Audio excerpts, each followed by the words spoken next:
If it disagrees with experiment, it's wrong. And that simple statement is the key to science. It doesn't make a difference how beautiful your guess is. It doesn't make a difference how smart you are who made the guess or what his name is. If it disagrees with experiment, it's wrong.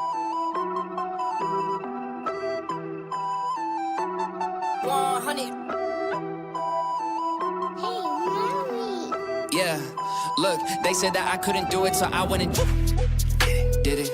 W's only, you know I've been winning.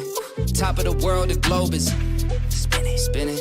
If you know, I've been on a mission. Go. Okay, let's get it. Got a little time on my hands like a wristwatch. I don't got time for the brakes and the pit stop. Race through the gridlock, take it like Chris Rock. Right to the chin, still win. Heavy metals like Slipknot. Got the driving, I got tunnel vision. I just hit my stride the way I run the business. I've been making paper like I'm Dunder Mifflin. See the end game, I got one division. Look, I don't ever bother with a critic. Hit him with a chronicle of Riddick. Boom, bottle full of Ritalin. I hit him with a little bit of riddle me this, riddle me that. My bad, fell asleep at the gas. No time to wait though. Elon Musk, I'm trying to bankroll. New Tesla just cause I say so. Electric whip like Ivan Van Gogh.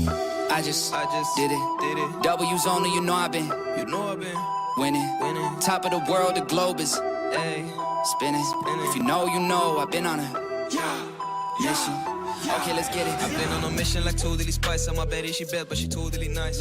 Nails are blue and her toes feel like white. They complete me med at the soul for my leg. He knew it for sure, but he left with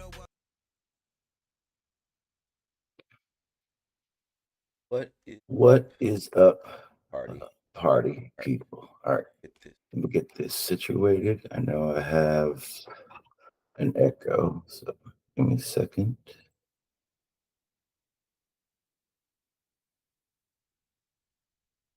Trying to figure out which one is giving me the echo. Okay, there it is. There we go. What is up, people? How you guys doing? So gonna be a decent show. I know I wanted to talk about a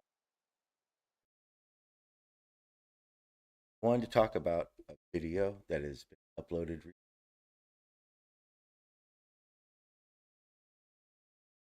All right. So the main thing I wanted to do is I wanted to talk. I'm not sure if you guys have heard about the upload that has come out, titled "Truth About the Midnight's Antarctica." Definitely want to get into that. Talk about that. List here of things I wanted to talk about because I want to forget. Oh, anyone that heard about the Jeranism debate with Shane and Demonstryde from the ummmmm server, that got canceled, or it didn't even get canceled. Shane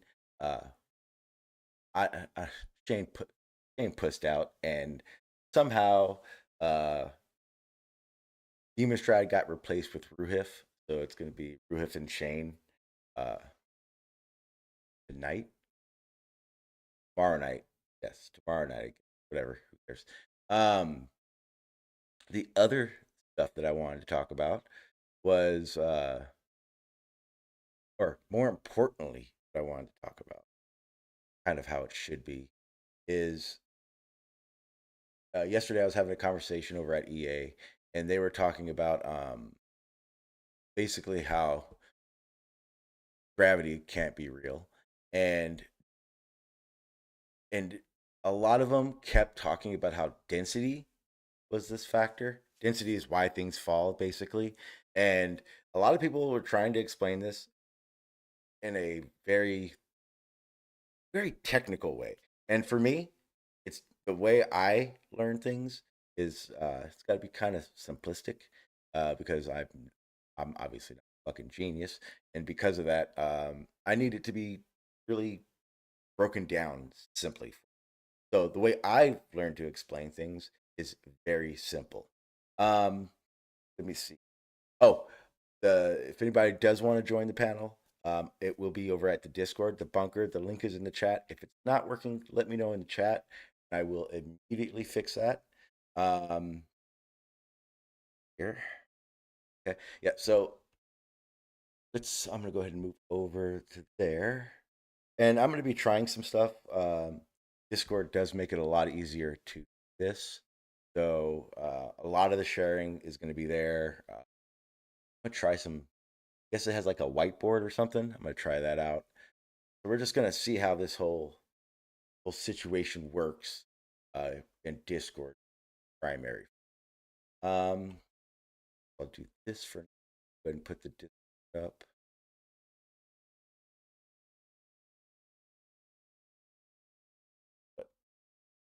So I'm gonna go ahead. Row is pretty over there at the Discord. Also do. I can't. I don't have.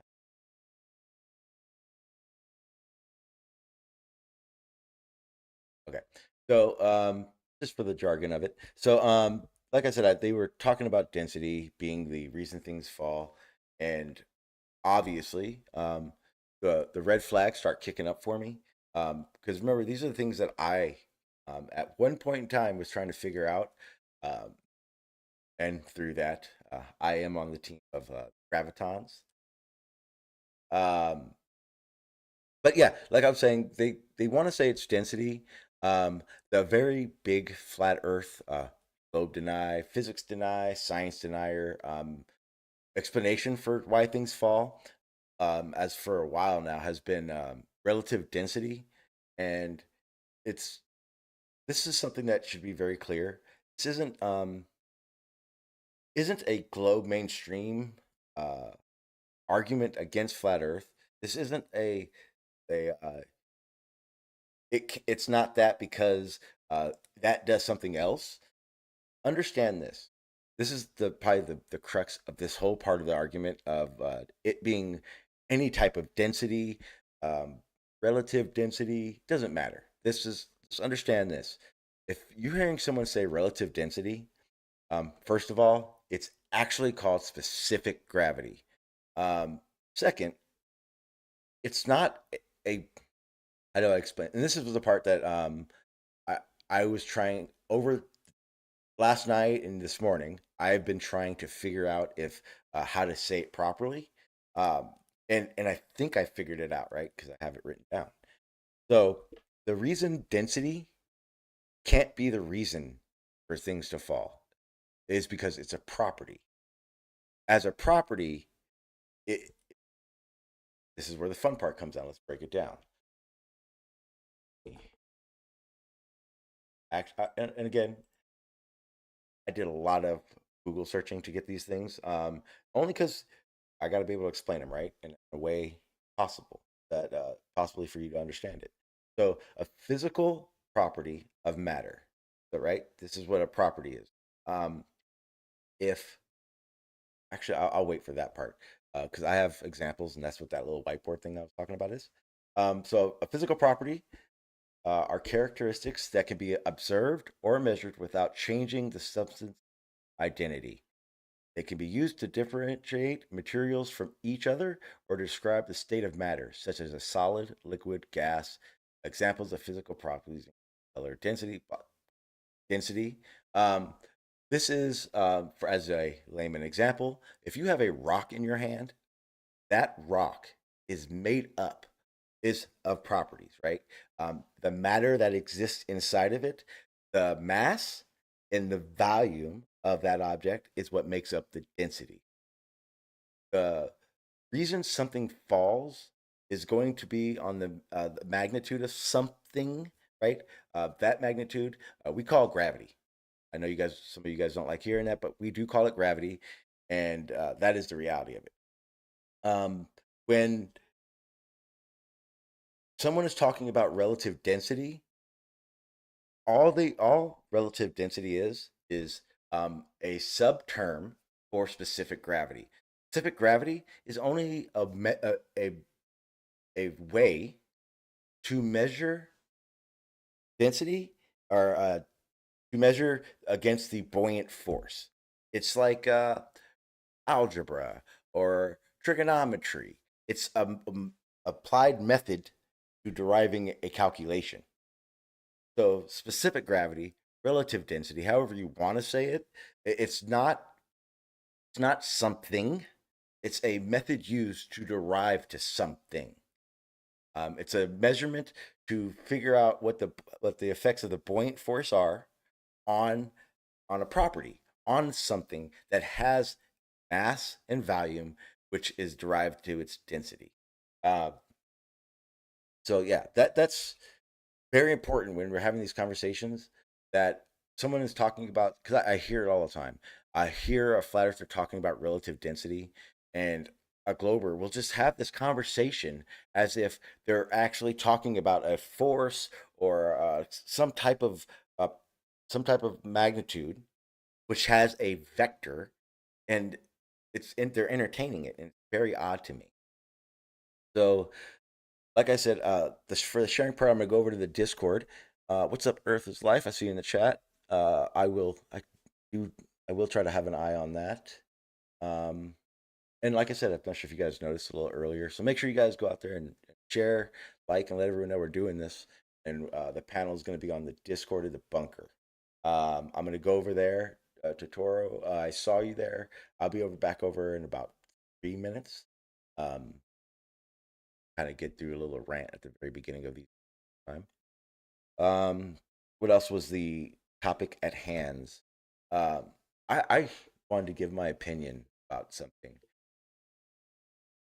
A lot of people aren't going to like hearing this, but this is like literally the reality of the community we're in.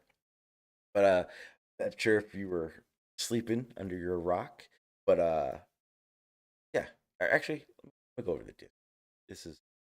I like other people's. And I'm also going to try a video since no one's chat for now.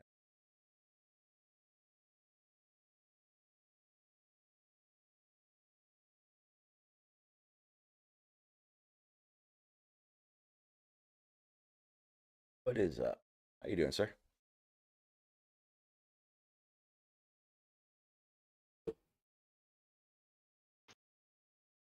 Hey, how's it going? Pretty good, pretty good. Uh, starting to talk about I'm not sure. You come across the relative density, specific gravity conversation when it comes to replacing gravity? Oh, all the time. It's a floor favorite. Yes. So yesterday I was dealing with this situation, and I've done this 1,000 times, but it's been so long I had to delve into it again. And the biggest thing that I was hearing yesterday was density, density, density, density. And I was trying to figure out a way to clarify that density can't be. See, here's where I think things get crossed. Is it density can't be the cause for why things fall, or is it density can't be the reason things fall? Because kind of is the reason, right? It can be a contributing factor, yes. It's more to do with it factors into some laws of motion. Yes, it can, but you can also control for it such that it doesn't. And one of the fundamental reasons why it can't be the causal factor for stuff falling in a vacuum is quite simply it is a scalar quantity. It has no direction. It's simply mass, which is a scalar quantity, divided by volume, which is a scalar quantity. Therefore, the output is a scalar. It's a non-directional. It's just basically a non-directional number. Yeah, it is what makes up the matter that we're talking about. And when I say that, I'm talking about a scalar. Yeah, It's just like one part of the equation to get to y. Yeah, sort of. Also, the important detail is you can actually control for such that the density will not be a factor. Basically, take two substances of different densities, place them in a vacuum, and then ask a flurf to explain why they both fall at the same rate. And then their brain will implode because they can't. Well, to be honest, I wasn't even able to get to that part. I was actually stopped in mid conversation. I kind of rage quitted out of the conversation at that point because to try to explain to somebody that if let's play the if game, if density did what they were talking about, the main question would be in what direction, right? Density affects that object in every direction, right? It's everywhere Yeah, around it. it's a non-directional property. Yeah, it's Yeah, simply a function of its mass and its volume. That's all it is. They basically kind of put the cart before the horse, in that they saw that mass can be defined as density times volume, and they basically rearranged the equations such that they isolated density onto one side and said that that's the primary property, therefore whatever, therefore that is the cause, which is kind of stupid because there's nothing in that equation that tells you if I have a stack of differently dense materials, why do they arrange themselves? If I have like a differently dense fluids or liquids, why do they arrange themselves from least dense to most dense vertically, going from from top to bottom? Why don't they arrange themselves the other way around, or sideways, or whichever way? yeah. That and because and this and I remember this conversation back when I was a flat earther very distinctly because I was one of the people that went away from density. I tried atmospheric pressure, and this is when I learned something. I learned something that a lot of people should understand, and but don't articulate very well. It could be you could start off with any of these things, right? I could use density for why things fall. It's only going to get me to making up the properties of it, right?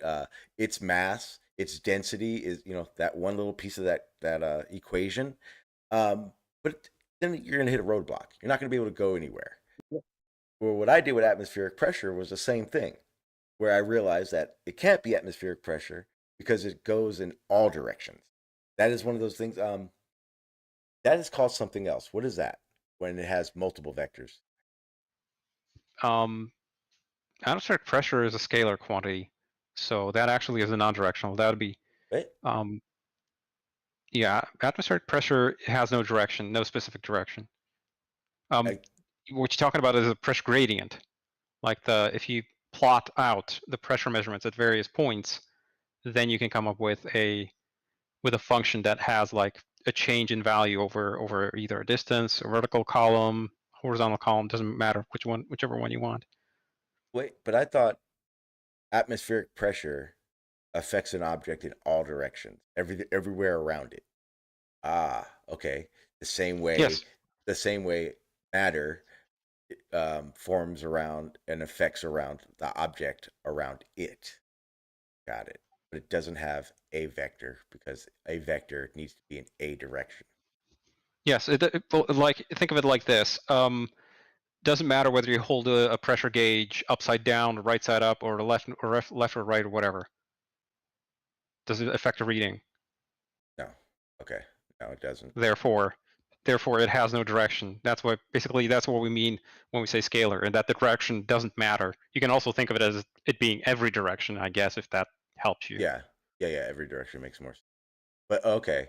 To be a vector, it needs to have a direction. It needs to have Yes. It can't just be everywhere, everything. It doesn't. Yes. And this is also why we've given this. So when we say gravity, we're only really describing the down vector. In a simple term, if you're thinking about it from like a local standpoint, yes. But gravity is a vector function in the fact that the magnitude can be computed without knowing the direction, but the actual direction of the force does matter, and the vector part actually comes from the positional difference vector between the 2 points. So if you have 2 points in space and you're trying to compute the gravitational force between them, then the thing that gives it directionality is basically the direction, or the line going from the center of one object to the other object. That's the direction. And along that, you can compute the magnitude. Now it comes from the fun part. I'm going to see if I can do. Look, I'm going to try to share the whiteboard, because this is what I was using last night to try to figure out this part.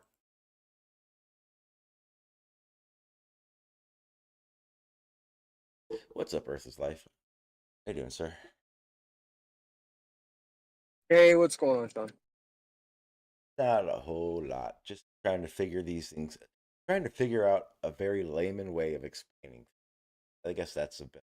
So the way I kind of well, not really understand it, but you know how flat earthers say that things go down because of its density, right?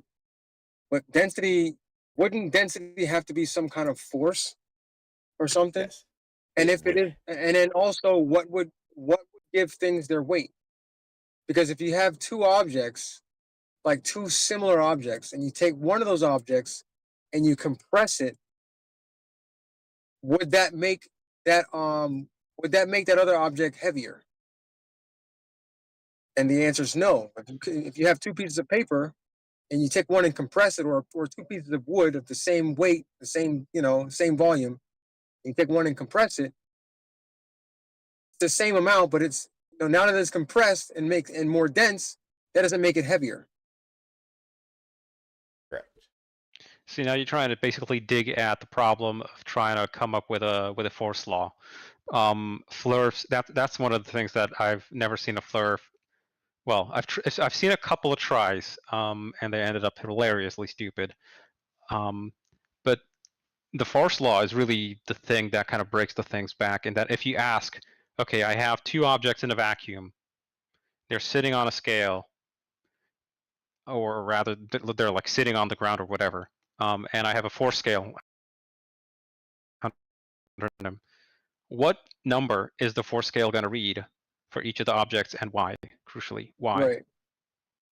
And so if they can or cannot predict that, that's really going to be the crux of the matter. And because you've put it in a vacuum, there's no density differential between the top and the bottom. The thing is basically just you've completely isolated any kind of medium effects, and it's now at this point purely a gravitational effect, and they can't come up with an answer to that because they can't explain why an object that is like twice as dense but weighs the same. So the classic example of what weighs more, a pound of hammers or a pound of feathers? They weigh the same. Yeah, that trips them up a lot. But the thing is, what they'll do is they'll say, "Oh, well, it's the medium that determines the weight."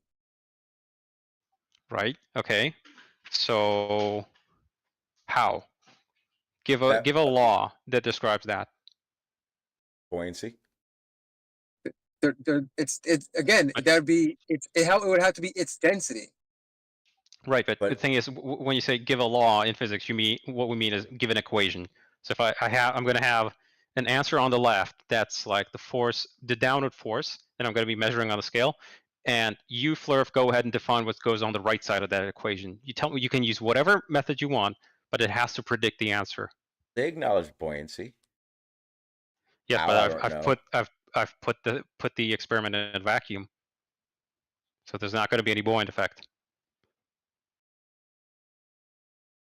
Yeah, but vacuums don't exist in reality.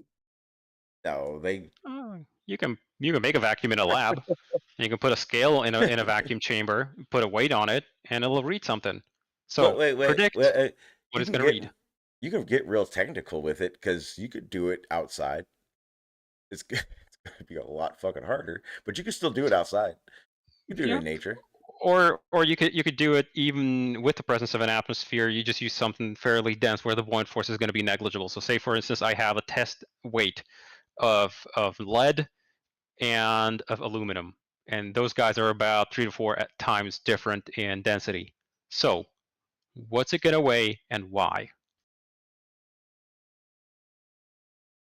Yeah, that's the question that they will refuse to try and answer.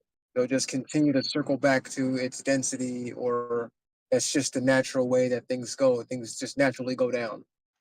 Yeah, I've only had a couple of times where somebody tried to actually answer that with equations. They usually then try, in that case, that guy tried to chat GPT his way to an answer. Unfortunately, chat GPT doesn't really do physics, so, or doesn't understand like how to formulate current physical ideas. So the equations that it came up with were complete nonsense, and they ended up not even being dimensionally correct. Like the answer wasn't actually a weight in kilograms or pounds or whatever. It was just some completely nonsense where the units actually didn't work out. So, okay, so I'm looking at your whiteboard, John. I'm not sure what you're trying to do. oh, I hadn't even started. I was brainstorming something in my head, and then something else came up, and then, well, no, because he super explained past it. I was gonna go real basic to show like the vectors and the properties of matter type thing, but kind of really got through it. And when I really think about it, it's there is really no workaround, like you're saying, Tutor, is like there's no workaround to using density. Yes, because you can isolate it and stuff still falls at the same rate, rather Right. accelerates downwards at the same rate, and there's no explanation for why. Now, I want to okay. Now, how do you feel about when gravitons become a thing? I don't know. So far, they're hypothetical. Absolutely, absolutely. I don't think they'll find them. I think if the gravitons ever does become a thing, it would probably wouldn't be for another 1,000 years, in my weird opinion. It is unlikely that they will just be discovered or experimentally verified in our lifetimes. Yes, that's true. They are something like 25 orders of magnitude more energy that we'd have to have in our accelerators to be able to make them. See, I'm wondering if they found the graviton, do you think that would make a grand unified theory possible? I don't know. I don't Ooh, think it would be done. I don't think there's a such thing. Like, I'm sorry if we were not sure if you were finished. you're good. Go ahead. Because if you're talking about a graviton, you mean like one particle Two. that you said two particles It'd have to be. um that are that influence everything's weight. Or is that what if I'm saying that correctly? It's matter. Because A graviton is a hypothetical particle that is currently part of the standard model, but is hypothesized, and it's being the force exchange carrier for the gravitational force. So the fact of objects attracting other objects, or mass and energy Or attracting other mass and energy. repel. wouldn't it just be wouldn't it just be each particle in itself is No, affected by gravity? I'm not sure if it would just be it would be what you it know would one be. particle. It would be how other particle. It would be the reason other particles react the way they do. Yeah, so Okay. think of it, you have to separate mass and gravitation. It's in particle physics, those are actually two different concepts. Mass is Okay. the resistance of objects to being changed, they're having their motion changed, and gravity is the is the action or the force, you can think of it as a force, of mass and energy attracting other mass and energy. They're being basically like a pull force in between them. You can think of it, the effect of gravity and gravitons, you can think of it in a similar way to electromagnetism and photons. So electromagnetism is the force, and photons are the mediators of that force. So the reason why in electromagnetism stuff gets attracted is because they exchange what we call virtual photons. But electromagnetism is a little bit weird or different in that it has both an attractive and a repulsive element. So there's a polarity to the force, whereas in gravity, it always sucks. So it's only unidirectional. And currently, the gravitons are hypothesized to exist, being the force mediators, but the amount of energy we'd have to have in our particle accelerators to make what we call real gravitons, basically standalone particles of gravitons, are tens of orders of magnitude higher energy than we currently have available. So it's unlikely that we'd be able to ever make them in a simple experimental manner, simply because of the stupid thing that gravity is extremely weak. The idea as far as I understand it, is, and mind you, we can't.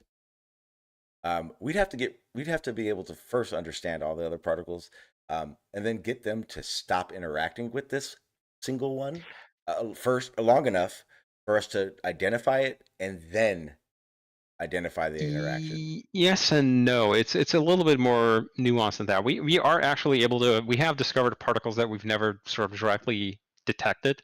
Yeah. We detect them by way of understanding the underlying physics that's happening and predicting them basically from the soup that comes out of accelerators. Like, by far, the vast majority of crap that comes into detectors of accelerators is completely mundane stuff. And then it's simply a matter of like accounting for all the known interactions that you know are happening in the accelerator, or rather in the detector, and then basically subtracting out all the other effects, all the other crap that's going on that you're not interested in, until you're left with a residual that matches your prediction of the Yeah. way that the thing is supposed to behave. In layman's terms, there's a lot of shit that we see that we don't understand what it is, and the hard part is determining, is it something new or is it something old that's just an interaction we hadn't observed. Yeah, Right. it's the ultimate needle in a haystack search. Yes, but yeah. So it's exactly why, like, I never really enter into the gravity arguments, because that's a subject that just there's so much depth to that subject. I don't really get into it, you know. Yes, there is depth, but that is for cutting edge physics. Like, at that point, if you really want to talk about the cutting edge physics of how we expect gravitation to happen on a particle level, then you basically, at that point, you are way past thinking that the Earth is flat, because you have to basically take on board all of modern physics, which is Right. pretty unequivocal in that respect.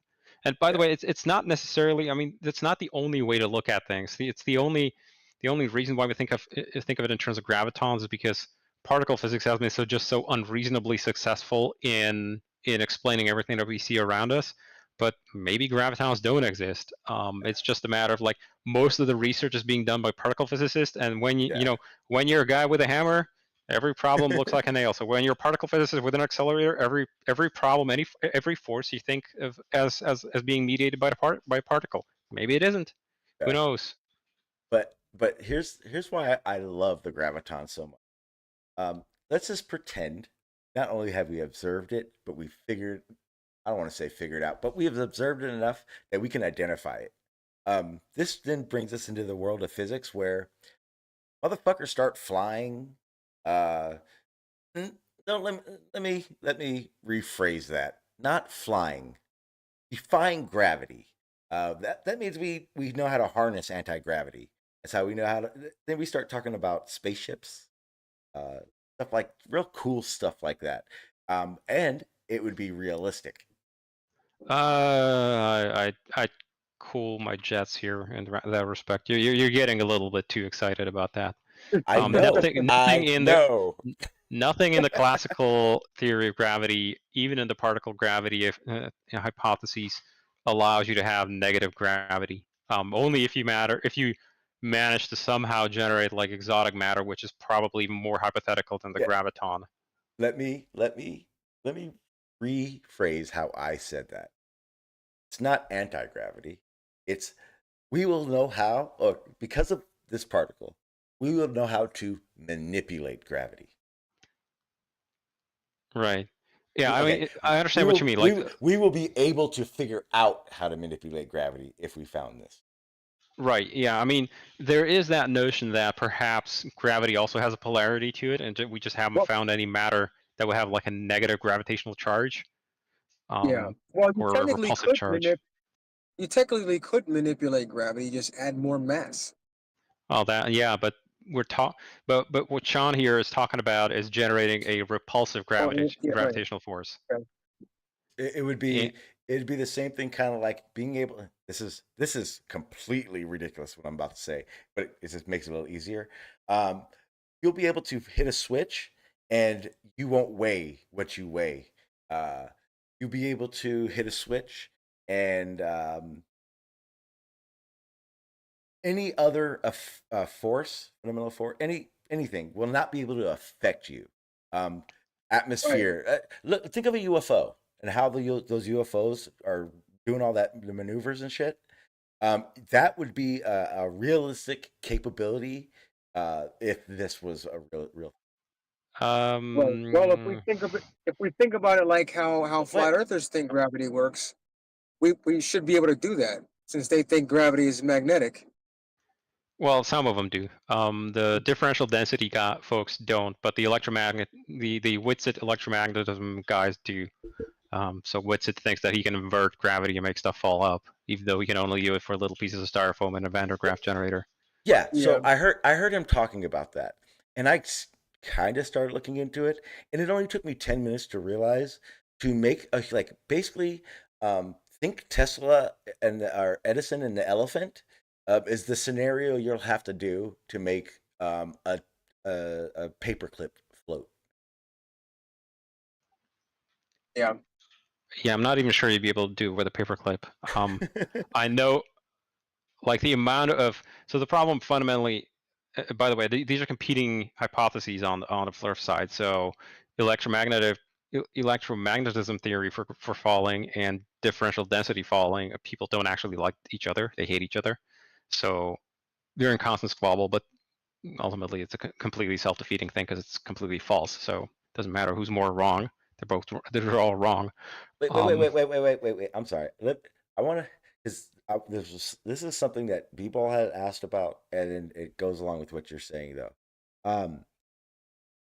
Isn't there a underlying factor for the electromagnetic of truth in those and what they're saying though? Not even close. But isn't it? But hang on. Isn't the main issue that because of gravity being this weak for it, you can't null a lot of these other forces to single-handedly say gravity is the sole reason? Sort of. And we actually can, and the reason is that we can actually zero out the other forces. So fundamentally, there's really 4 forces that we understand and know and love in the standard model of physics. And really the one that you want to isolate is electromagnetism. And the way you do that, the way Whitsitt usually describes it, he says that there's a vertical electrical potential gradient in the air, neglecting the fact that it goes away if you're sitting inside of like a building or any kind of structure that has a metal frame. The electric field potential stops changing there with vertical, but whatever. He's going to say something like you mean like the building is grounded. Faraday cage. Yes, pretty much. Pretty much. So there's essentially 0 field potential change within a building. You can additionally, if you want to extra make sure that it doesn't it isn't affected by something, you can stick it inside of an actual mesh Faraday cage, ground the entire experiment to the cage and to a common ground, such that nothing ever builds up any electrical charge on it. You'll stop any kind of air circulation. You could probably even do it in a vacuum if you wanted to. That'll prevent even more electrostatic buildup. And fundamentally, at that point, if the whole thing's conductive, grounded, and inside of a Faraday cage, you've essentially eliminated any kind of net charge. Therefore, the electrical effect is essentially 0. And gravity may be weak, but it is not. Gravity may be weak, but the electric field zeroed out is, it's still more than 0. And electric field zeroed out to 0, you're done. His argument after that will be, well, isn't everything inherently electromagnetic? And No objects. Objects do not carry a net electrostatic charge. Atoms are electrically neutral. So if you don't have any, so when we're talking about the force of electromagnetism, it doesn't talk about, hey, I have charge here and charge there, therefore there's a force. It's talking about net charge. So basically an excess of one or the other charge type, charge polarity, right? So if you have an excess amount of electrons on one side and an excess amount of protons or positive charge on the other side, then you get an attraction. But if you have a net number of charges of 0 on one side, then it doesn't matter what the field strength is, you're going to get a net 0 force. Right. Okay. And to generate any kind of reaction out of like, you can partially deform the charges that are present in matter in like atoms. So you can actually cause an object to have a charge imbalance. If you put it into a strong enough electric field, you can actually partially attract slightly more charges to one side and slightly more of the opposite charges to the other side. The object will slightly align. You will not generate a net movement, but you will at least generate a slight twisting force, or at least a thing aligning with the field. But for that amount of field strength, you'd probably be starting to throw lightning bolts over like 10 centimeter discharge. So you're talking about a field potential, whereas Witzit's talking about 100 volts per meter generating gravity. In order to get even a slight small iron filing to float up in a Van der Graaf field, you're talking 10,000 volts per 10 centimeters or more. And at that point, if you put your hand up to it, you'll start throwing arc discharges, and you're going to feel very quickly that you're in a very strong electrical field. Yeah, and I remember hearing this is this exact explanation for why you weigh something at sea level versus at 10,000 feet. Like that is his same argument. He uses that electric potential crap. Right, but he will never put numbers to the thing. He knows that at that point it would implode, because anytime FLIRTs quantify a claim, we can make a prediction. If they say that, okay, this amount of volts is needed to get this kind of an effect, I can say, okay, I'm going to take this amount of volts, I'm going to put this kind of a weight to it, and I expect it to float. Turn on the power source, nothing happens, the thing still sits on the ground. Why is it not floating? So clearly the explanation was wrong, because it disagrees with the experiment. And you know what Feynman says. Oh yeah, disagree. Wrong. It's very simple, and it's weird. The one thing that I've noticed when Whitsitt is doing those things is the first thing he wants to do is go, what's the cause? Because obviously we don't know the cause. But I question, why doesn't anyone ever ask him what the cause of this electrostatic crap that he's talking about? Like, we don't know the known cause of that either, right? I think Whitsitt is quite content in saying we make no claims one way or the other if he's basically called on his bullshit. Like, if it were actually to snowball into a hardcore theory, where he'd have to write a solid paper, and then he'll say that we make no claims. Okay. He does that all the time with the sun, with the moon, with everything. If it contradicts his claim, or if there's any kind of more heavy thought involved, he says we make no claims.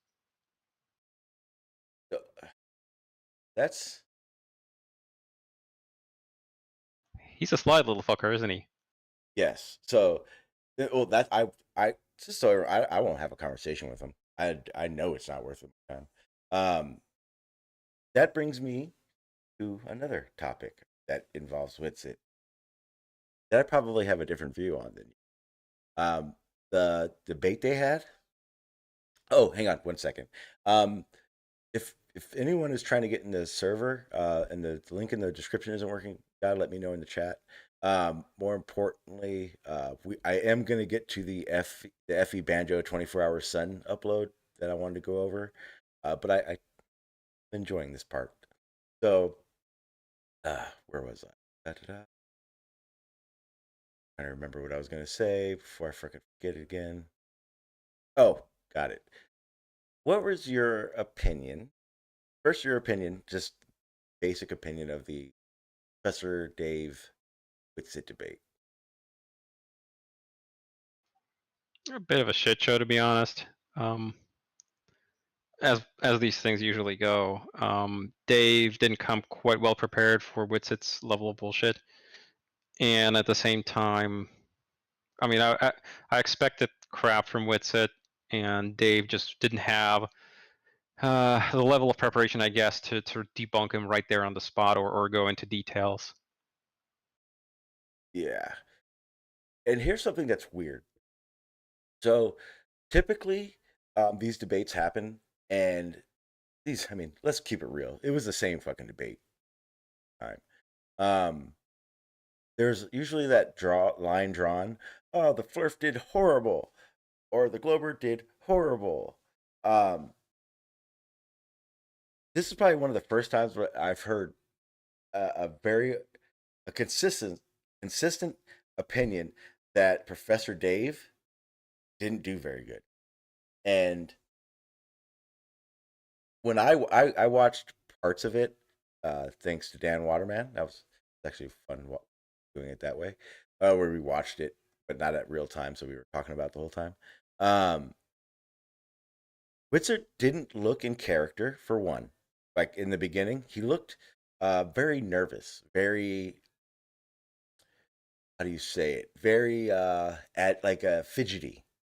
Like he wasn't comfortable, which is abnormal for Witzer. Let's keep it real. He's very fucking good at debating. But can't really bullshit that part. He about an hour into it, 40 minutes into it, that's when I think Professor Dave started to do his stick. And then the moderator started to do his stick and get involved in it. And that was the quote unquote loss for them. To be honest, the whole debate itself was shit, late shit. Mainly because I think most of us have actually been waiting for that debate for about 2 years now, and neither one of them came ready or prepared or in good fashion, or I mean, the list could go on. And I think it looked real bad for. See, here's the problem: it looked bad for both sides, but it was a win for Flat Earth, in my opinion. Perhaps, yeah. It's easier for liars, yeah. It's one thing. Look, it's like this. It's like I'll use Craig as an example. I don't really like Craig too much, so when I say it, you'll know I'm being for real. Craig's method to debating is his method. When you go and watch his debates, expected. The other person almost better expect it, right? So it's the debate is hinged on what you know of these people. The debate that we all been waiting for 2 years with this dude that's supposed to be really fucking smart, against a guy who thinks he's really fucking smart, and it was supposed to be a really good debate. And they both Professor Dave looked like he just got here. He doesn't look like someone who makes flat Earth uploads and gets millions of views based on his information. It was very weird. Yeah, I agree. He's not really first in the area of flat Earth lies that gets spewed. It's very weird. One of those things that and clear. I know it's always wrong, but in these arenas, are we really like? Do you watch a debate with Whitson to see if he's going to be right about information, or do you just wait? Are you watching to see who gets emotional and acts a fool and loses in that fashion? Because that's what I see when I watch these debates now. Pretty much, yeah. So, like, I think the hype train for Professor Dave may be slowing down. I don't know. I don't think he'll ever debate again. He didn't seem like he wanted to be there. He didn't seem like he acts on his uploads, as in, I know exactly what to say when need to be said. So we'll see what happens with that. But I did want I don't wanted to. know. I kind of disagree, Sean. I think in the beginning, if you watch the debate in the beginning, in his presentation, he pretty much took down everything that Whitsitt was going to say in his opener. I mean, I don't know. I know we might disagree on that, but I think he was pretty succinct in basically attacking everything that Witsit was going to say before he even said it. Well, that's easy. Flat earthers don't have a real concise argument. You're going to change it up, and it's going to be the same nonsense. That's not the thing. Remember, I understand. I know the information that we're talking about. Who's right and who's wrong? It's No, but it was like more specific about what Witsit always says about geocentrism and everything. hmm? Yeah, but the problem is Witsit's really good at this. This is something that Witsit I give him props to. He understands that there's a beginning, a middle, and an end to a conversation. Doesn't really matter. He understands that what you say at the beginning, he can refute or not refute, but deter from what you were talking about with his quote unquote word salad. He understands that completely. Again, he's not right about any. Most 90% of the things he says out of his mouth aren't right, right? He understands these things. He's a wordsmith. That's why he doesn't mind doing these things. Now, like I said, a lot of the stuff he says, there's a lot of stuff Professor Dave said. You can easily Google search and see who's right or wrong. Yeah, and I think that was the point in refuting a lot of the things he says because it's so easy to refute. I think that was the point. Yeah, but the problem is that 90% of the flat earthers listening to that debate live, what they're doing is they hear Professor Dave, he's done, they forget everything he says. What matters exactly. is what matters to the people watching a debate, especially a live debate, is the back and forth part, the interaction between what he says and the response to that. What he says in response to that. And when you don't get that, that's when you get what you saw. Get a beginning that was really good, but no one remembers. Get a middle where one person sounds like they were trying to be intellectually honest and ask what, right? I know he wasn't, but it looks like he was because he's talking like an adult. He's talking like someone who's trying to debate something. And then you got a guy who's supposed to be the smartest one in the room acting like a kid. And that's what people see. I think that had I think that had to do with the moderation. The moderation was fucking terrible. Exactly. And that's the other aspect of it. That guy, I looked on that guy's website on his YouTube. I don't think he's ever even heard of flat Earth until that debate. No, he's not a debate channel. He's no idea what he's doing. He's done flat Earth stuff? No, he hasn't done any debates. He's not a debate channel. Oh, okay. I'm sorry. No, he does like politics stuff and government stuff, and he's like I think and then he was a gamer channel for a while, I think. Yeah, he's basically what they call a culture warrior, right? So that kind of stuff. Oh, and just real quick, side note in the chat, Joey Jones, show me anything without showing me the effects that it is on something weird. He says, "Can anyone prove gravity by not using the effects?" Prove gravity by not showing you the effect of gravity. How would you do that? I don't know. It's weird, and but that's that same concept that we know the cause of gravity. Like if we knew the cause of gravity, we'd have so many things solved. That's like asking for prove that wind exists by not showing me that wind affects anything. Yeah, you can't use a flag, you can't use smoke, you can't use anything, right? But show me wind. Yeah, exactly. So back to what we were doing.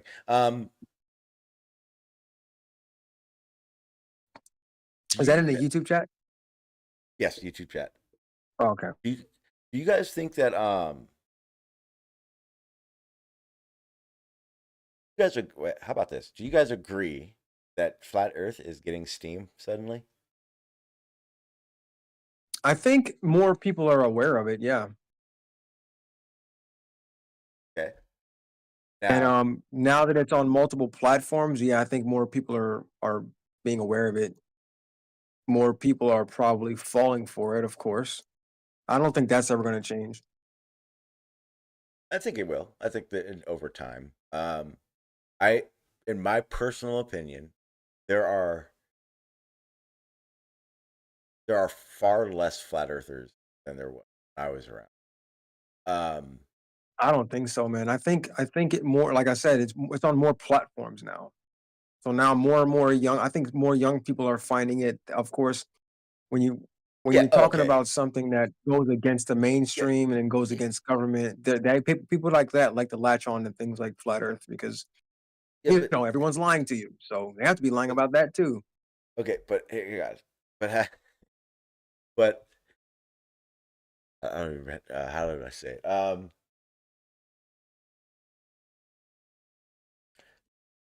Fuck, brain fart. Yes, more and more people are finding out about flat Earth. I think so. Okay, you've been on TikTok, right? This is like the best example. Um, Um, not you know what? I do have a TikTok account. I don't really use it. Um, but I guess but yeah, TikTok flat Earth is pretty prevalent on yeah, TikTok. it is. Here's the difference, though. And again, and you're probably right. I hate the fact that this is so true. I'm old school. I come Mhm. from back in the day of flat Earth. Yep. Um, that's a joke. Uh, the reason I say that is this. I came from the time when it's like this, right? This is the reason I do panels because I came from a time where you talk about what the fuck you got to say, you bounce your opinions off people, you build, et cetera, et cetera, et cetera. TikTok is a very easy place for me to go. The sky is purple, and then I show a 30-second video, and that's it. 90% of them turn off their comments. So it's not even, there's no interaction, there's no back and Yeah. forth. That's why I never did Facebook. Facebook was the most annoying to me because, like in the YouTube chat, you guys are having a back and forth with somebody. On Facebook, you Mhm. could be having a back and forth, but then if someone walks away for 10 minutes, you don't know if they're typing back, and then the conversation ends. It's a very weird interaction to me.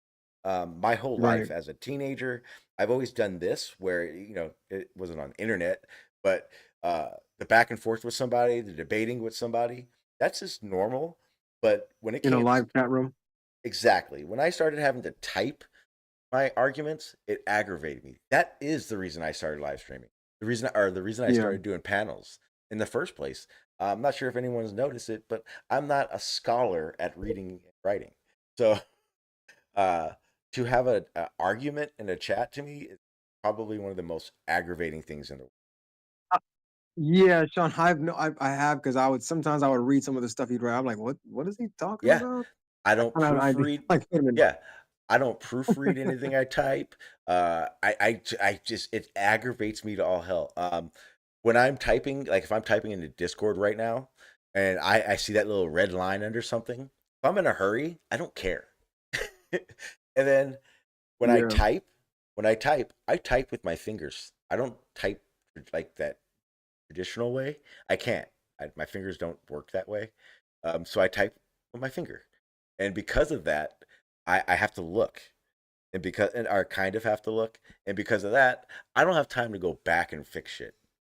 Not my problem. Yeah. Uh, the Yep. problem everyone has is 90% of the people in Yeah. my everyday life that I've known my whole life, friends and family that have I text every day and stuff. They're so used to it, they don't say anything. They just fix it, right?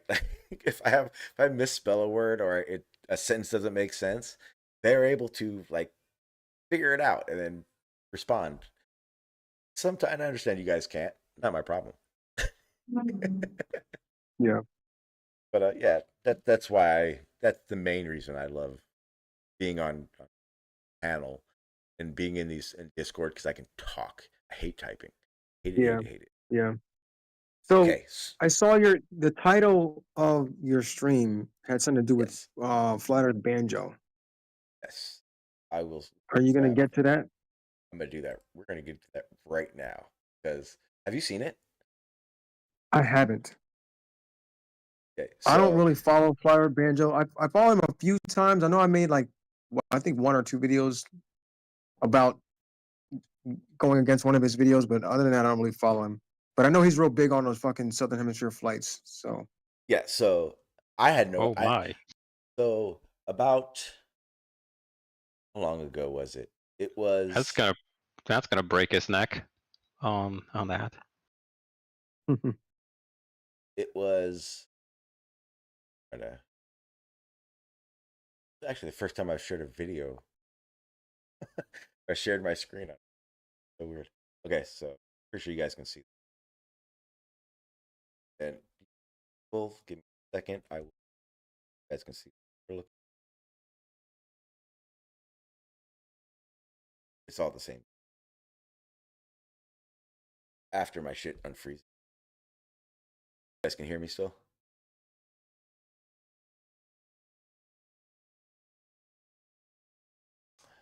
It's not. Dealing with a little freeze. You guys can hear me in the YouTube chat. Give me got a lot of things. I have a bad Boxes connection, that are so I running can't about. see. No, it was me. We're Or good. back in your old streams, you would have at least about what 30, 40 people watching it, and sometimes. Now it's showing, by the way. Yeah, it was me. You guys hear me? Yeah. Yep. Okay, yeah, it was definitely me. It's not my internet. It's me trying to do 35 things at once right now. One of being in the YouTube chat, seeing what we're looking at. Okay, so we're good now. You guys see FE Banjo, the upload that I have, right? Tab.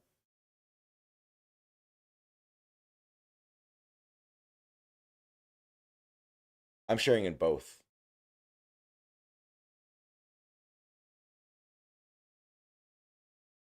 Okay, I'm froze. All right, give me a second, guys. I think I am froze on the Discords. Give me a second. I know they can. You guys can hear me, but I know they can't right now. Froze on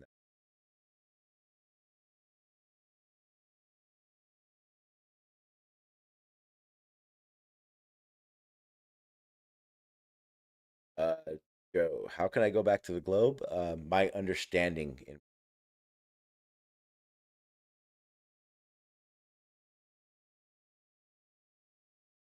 All right, people. I'm kind of waiting for them to. I may have to do this only.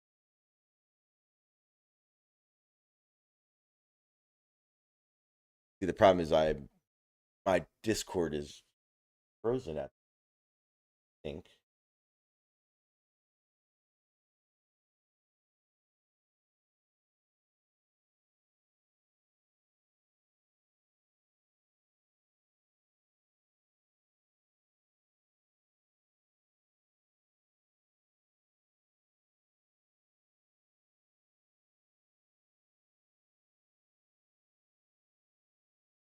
Give me a second, people. I gotta close.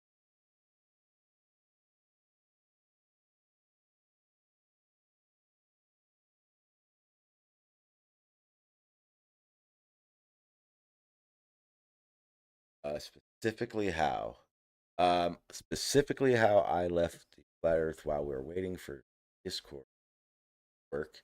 Um, my understanding got a lot better. I was able to uh, actually evaluate the evidence that was being presented from both sides. As time went on, from that,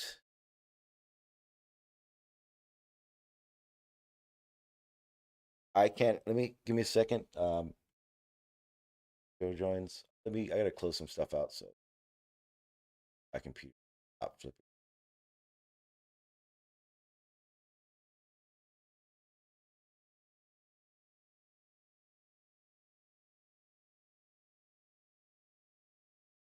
All right, Discord's catching up. Don't worry.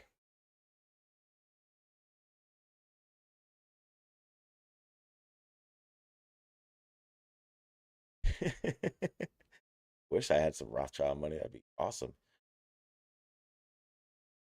All right, so I think what the problem is.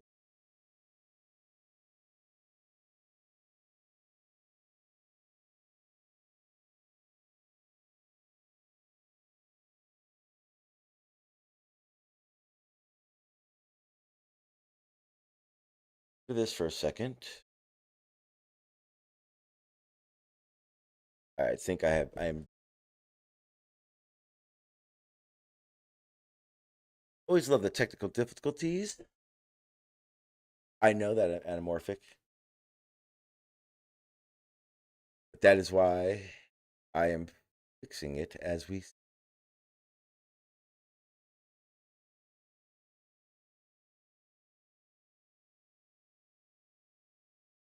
Yeah, so guys, if you guys are in the Discord, I am going to restart it and we will get back doing.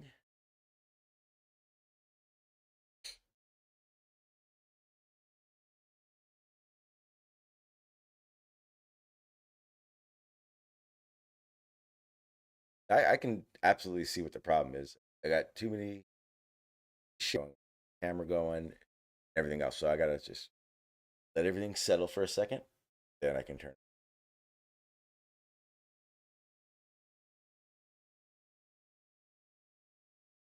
All right, so give it a second. I just took down the Discord. That. All right, so everything's back to normal. I can see everything starting to move again. All right, so while I get Discord going,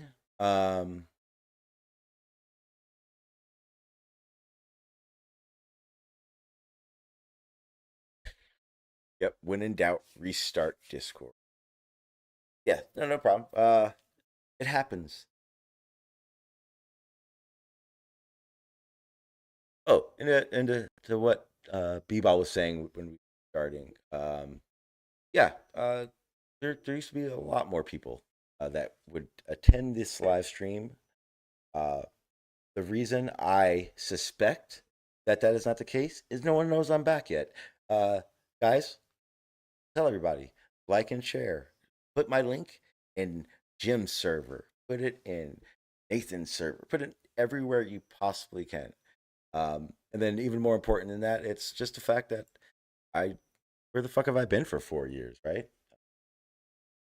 All those type of things I definitely take into account. So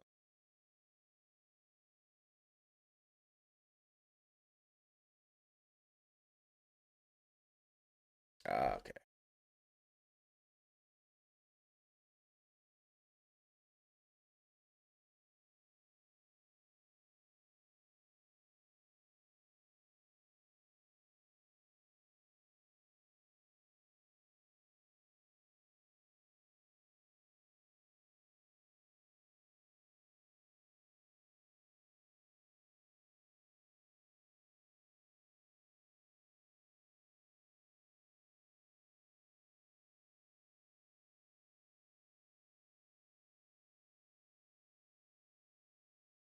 Not sure if you guys can hear me, but bear with me. I'm getting everything taken care of right now. I know what the problem was. Got 17 things going on. So I got to shut down everything.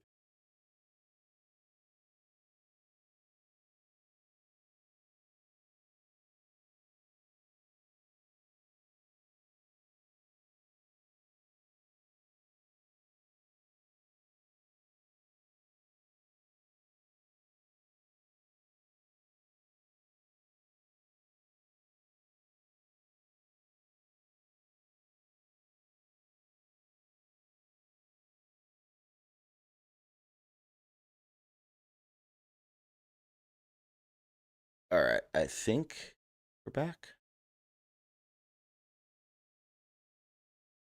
All right. I think we should be back. Good to go. I had, it's not even an internet thing. It was literally, I had my camera sharing, and then the overload on with Discord trying to share was the issue. So hopefully we're good to go. Okay, awesome. Thanks, Shark. Roles because I know who you are.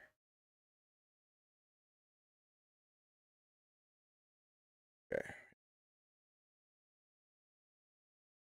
Okay, so all right, so now we're good. Now everything's starting to come back up. Stop beating and freaking out on me. Okay, so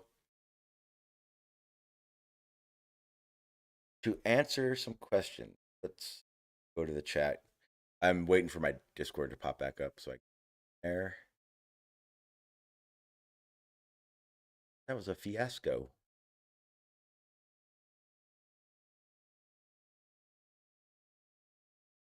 I will talk about this upload before I'm done. Last thing I do.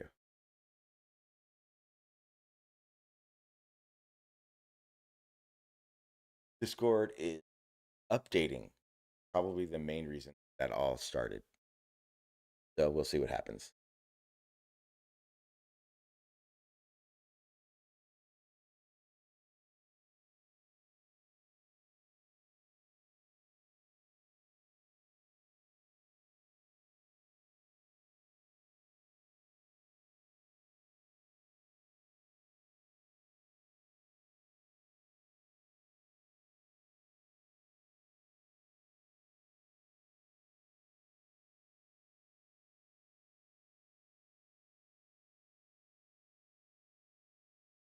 All right, so while we wait for Discord, so I'm in the chat, see what people are saying. Fine curve. Oh, Joey Jones wanted to know what it was. Like I was saying, my understanding changed. I was able to evaluate the evidence between both sides.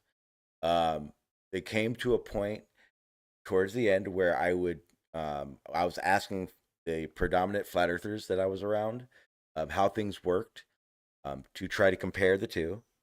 And I got to a point where I realized that none of the flat earth evidence that I was given by flat earth content creators aligned with any other or my observations. So that was the big red flag.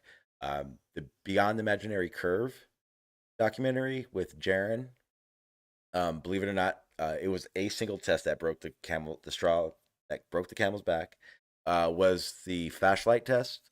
Not the test so much, because I get it now, but back then it was more like where was the fuckery? It was at the end, when they realized that the flashlight, they couldn't see the flashlight until they raised up, and he was like, "Oh shit! Like, what are we gonna tell people?" That's when I realized that it wasn't based in. It wasn't based in something that I was willing to back. So at that point, I had to be honest, and I left Flat Earth.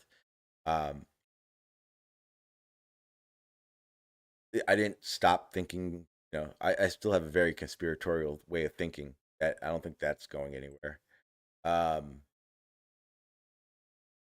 still understand that a lot of the things that are going on are not being represented properly.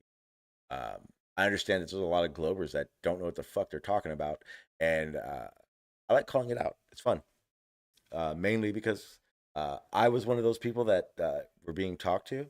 So when I hear people, just being complete assholes about it, it does get kind of triggering. Directly. To prove something or to give evidence for something, and I always do. I always back up what I say. And I'll back that up with links, and I'll back that up with observations that I've done myself. And Hey, apparently, can I'm you guys hear always me? spam. Yep, we can Oh, now. okay, we're back. Yeah, my Back, bad. I Sean? apologize. Yeah, so what happened is when you share 3 different things in 3 different areas on your computer doesn't like that. Your computer just starts wigging Yeah. out. My apologies. You got to get some more RAM. You got to get up your Yes. RAM game. Yes, I need to up my computer game. This is Earth. This is the same computer I live streamed with 6 years ago. Wow. Yeah, Well, throw like 16 gigs of RAM in that thing, man. You should be okay. But I'm sure maybe the CPU is probably not up to par. What is yeah, it like? Is it like an Intel? Is it an Intel or is it a it's a what? Intel 1500 i3, i5. i5. Okay, yeah, you got to get you like an i7 or i9. I know what you're talking about, but not really. But The CPU. Yeah, I'm going to. You don't even want. Oh, you don't even want it. So you know how there's that thermal gel on that on the Sure. Yeah, faucet? Thermal Yeah, compound, yeah. yeah, thermal yeah. paste. Huh? Not mine.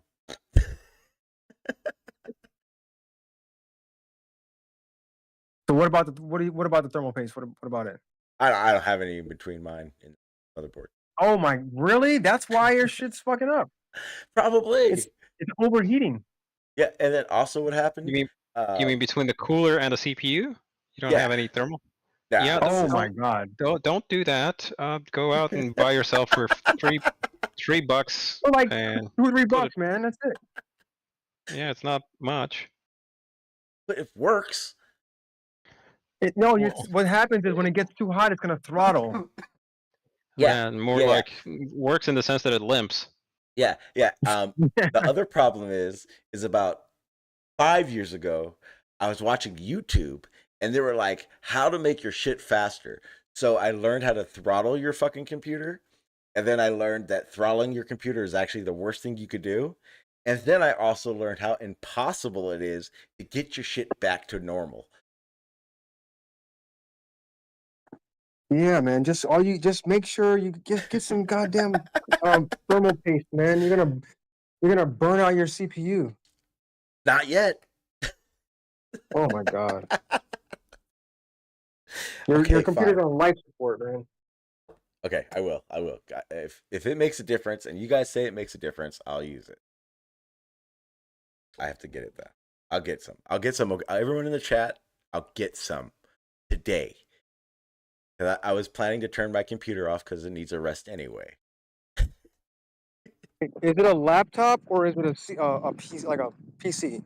It's a PC. I bought it. Here's why I bought it. So it's a gaming computer. Okay. The guy explained to me it's A a tower? Like huh? a gaming tower? No, it's a built computer. See, I'm not like a Yes, sir. computer person, so I don't know the technical terms. The guy built this Yeah, Okay, a lot. as So the difference between a laptop and a tower, right? Like a yes, you well, asshole. it's yeah, it's a standing up PC case. Yeah, yeah, sure. That's called a yes. tower. Okay. Yes, and he built it Okay. up to game with. He considered it like a good low ball gaming computer. So I was like perfect because all I wanted to use it for was live streaming. So it has Okay. I have two GP or call them GPUs, graphic cards. Yeah, I got sure. Yeah. two graphic cards. Wait, no, I have one. One of them burnt out. It doesn't work anymore. My monitors don't turn on with it. I suspect that's Okay. my drives, not it. But anyway, the other one runs 3 monitors and it works great. Wait, I what kind of graphics card are they? What is it? Navato 750 I or something like that. But they're Wait, again say that again? it's like the Nevada NVIDIA. No, your graphics NVIDIA. card. Yeah. Yeah. NVIDIA Oh, look, NVIDIA? 750i. And then Oh, the older 750. and then the 750 smaller Ti. and Oh then the my smaller god. one is Yeah. 650. Okay, yeah, that's an 8 to 10-year-old piece of crap. Fuck yeah, I know. That's Yeah, what you gotta get to like I told you. get up. At least I sure hope get at it was least free. No, I bought this get like a computer 3050. I bought this computer 6.5 years ago for $200. Okay. I mean, I've improved little things on it, but I don't know computers like that. Sure. In that case, Okay. I would So recommend probably buying a pre-built from somebody who makes yeah, pre-builds. Well, that's what I did. This was a pre-build. Well, yeah, but yeah, it's 6 signed up years for you. ago. And by the way, 6 years ago, it would have already been about 3 to 4 years old. So Yes, you bought Yeah. you bought an old clunker. but it has worked, especially back then. Before, oh, excuse me, before I stopped live streaming, my live streams were fine.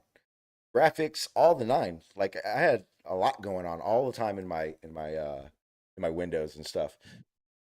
Uh, it's now after 4 years of not live streaming. Now that I've turned it on, that it's doing all this stuff, or it's Okay. just doing all this stuff Is really it really bad. dusty? Is it really dusty on the inside? No, I actually religiously clean that out all the time, and Okay. it's not, and it's also off the carpet How much RAM do you have? a lot. You know? Yes. No, man. How much is it? 8 gig? Is it 16 No, gig? How much RAM I do you know? How many RAM sticks do you see in the motherboard? hang on. He's got all the gigs. There should be at least 2 sticks in there. 4. I have 4. There's 4? There's 4. How many gigs are they though? I You I know? think I have 32 if I remember correctly. They're DD Okay, well, fine. that's not bad. the Yeah, but what DD speed? they're the DD3 ones. Oh, they're DDR3. Oh God. Okay, yeah. Yeah, that sort of matches the vintage of the computer. DDR3 is fine enough, Yeah, pretty much. And again, remember, this stuff I bought 6.5 years ago just for live streaming, not even gaming. I don't game ever. I hate games. So as far as I was concerned, my buy was actually overkill for what I use. Yeah, you're gonna need some new RAM. You're gonna need possibly a new CPU if you keep going the way you're going. Okay, I think you might be able to get away. You might be able to get away with the graphics card because you're not gaming. You're just you're just running your monitor, so you might be able to get away with that. But you definitely need a new CPU and some RAM. well, how about I get the thermal gel first? See how that goes. I mean that'll work a little bit, but I guess RAM. I guess you're gonna need some DDR4, and you said 32 gigs. That's perfect, but just you got to go DDR4, man. Okay, so this is what we're gonna do. Bebo, you're gonna go in my description, and there's a link for my PayPal there. And it's not that I don't have money. It's that I don't have money for that. Okay. I'm not gonna lie to you. I will probably Okay. go get the thermal gel today because it does make me kind of nervous knowing. I would donate one to you, but No. what kind of cooler does it have? Does it have a cooler? Fans. Okay, inside your PC, there should be like a big giant block or a big fan sitting over top of your CPU. Does it have that? Yes. Okay, so you know how to put the thermal paste on, right? Yeah, you just take the thing off and you spread it. Yes. Okay. No. Wanna make sure you have cooler. Okay. The reason I know there's no thermal gel is because when I clean my computer, I take I can take apart my whole computer and put it back together, no problem. I know where everything you guys are saying. I know where all those things are. Yeah. But when it comes to the technical part of it and what I need and should have, I have zero fucking clue. Okay, well, in that case, just put about a pea-size little dab of thermal compound onto the CPU when you put the cooler back on. I mean, if you want a car analogy, you've pretty much been running your engine with no oil. That's about what you've been doing. Yeah, pretty much. It'll work for a while, and it'll be very unhappy. Okay. Well, you guys said it. I'm gonna put some thermal gel on it today, and it'll run like a brand new car. Thank you guys. I mean, yeah. No, I'm just fucking around. I know it's gonna have its issues. Okay, so I mean, you can get some. You can you. I'm sorry. Go ahead, man. I know we've been talking about it for a long time. Let's move on. I'm so over talking about computers. And I can tell you guys are loving it. Lori's here. Lori's like, I just unmuted. Yeah, I actually had a question about that. You mentioned that throttling is the worst thing you can do. Why is that exactly? Because that's what I've been doing. For me, again with zero, I guess throttling would be really good if you knew what the fuck you're doing. I learned how to throttle on YouTube. And those motherfuckers don't tell you anything that you really should know about throttling. So what happened is the second I throttled, I noticed that shit popped up faster. Like my graphics worked better for about 5 minutes, and then Yeah. I started getting blue screen. Like I've had that. Okay. There was a time where I used to get a blue screen in the middle of live stream and have to start everything over again. And then that's when I learned throttling is throttling is the worst thing you can do if you don't know what the fuck you're doing. Oh yeah, yeah. Yes, yeah. Yeah, that's what it is. Yeah. Because what happened is after it happened, I then learned that I should never have done it. And then I learned in fixing that problem that fixing the problem is insanely difficult for even the most experienced computer person. So that's my I consider it to be the worst thing for me. But yeah, it's yeah, I fucking I'm going to try to do this review and of the I know forgot about it. The band actually I don't know. Hang on. What I want to do is I want to do chat. See, I don't know how much they heard. I was answering questions. Joe Jones, if you're still here, I'll answer questions towards the end because I kind of want to get through this upload. I know the main title is about it, so I kind of want it to be at some point in this stream. I'm gonna try to share this again, guys. See what happens. All right, let's see what happens. Cross your fingers.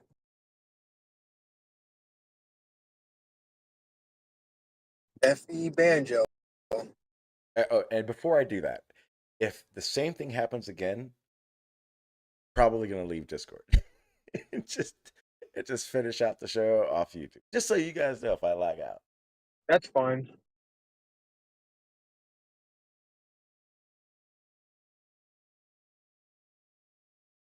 Good.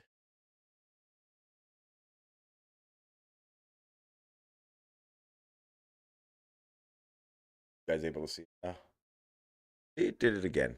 Fuck me now. I hate Discord so much. No. I apologize, Discord. Not even your fault.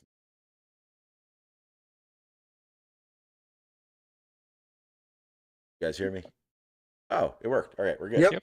Oh, fuck yeah. I'm so happy. I just cursed out Discord so bad. So, again, first time I've done this. So if the sound doesn't work, you guys need to let me know. Okay. Let me start off. Okay, so if for anyone who doesn't know, this is an upload from Flat Earth Banjo, and then like 30 other countries after the name. He's talking about the upcoming observation, and for everyone who knows, it's no longer the final experiment; it is the final observation, even though it's not. And he's talking about how he lives in Chile, and he's never heard about the 24-hour sun before. Right off the bat, I think it's BS because he has like 31,000 subscribers. So for a flat earther with 31,000 subscribers who never ever heard about a 24-hour sun sounds ridiculous to me. But the main reason I wanted to watch this is because I saw flat earthers sharing this. Then I watched it, and the amount of misinformation and just complete BS, it actually aggravated me because I'm not sure if a lot of people you know this. When I do my live streams, there's not very many times where I do these where I want to watch a video and just pick it apart live. I mean, I've done that with topics and observations that we've done with people, but I don't do this very often. But I felt like I had to because of how bad it. So I'm gonna go ahead and start it. It's gonna run through, so everyone understands. I have timestamps in front of me, so I know when I want to stop it and talk about it and stuff. So if it's playing, it's important. So listen. The first thing I want you guys to understand about this is this guy.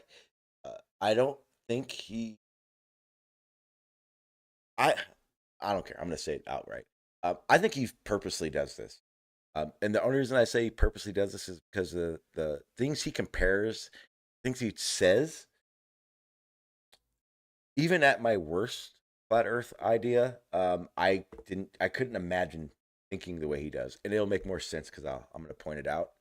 But go ahead and start it. Yeah, he's also a real big proponent of the AE map too. Yes. He talks about that. You'll see. Right before you start, kind of right off the bat, I have an interesting, the way you characterize him is that he's never heard of a 24-hour sun, and yet he feels he can upload a video that says the truth about whatever. Fascinating. So he knows nothing about it, but suddenly he knows everything about it. Good stuff. It gets really bad.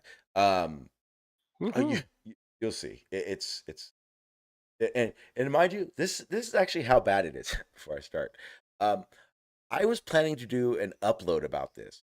If not an upload, edit the clips. But understand this, when you do that, you then have to listen to it probably 35, 40 times over and over and over and over again. And about time 20, I couldn't do it anymore. I just couldn't hear him say, like, I felt like I wanted to reach through my computer. So it's gonna be fun. Final experiment. Being from South America, I never heard of a 24-hour sun in Antarctica.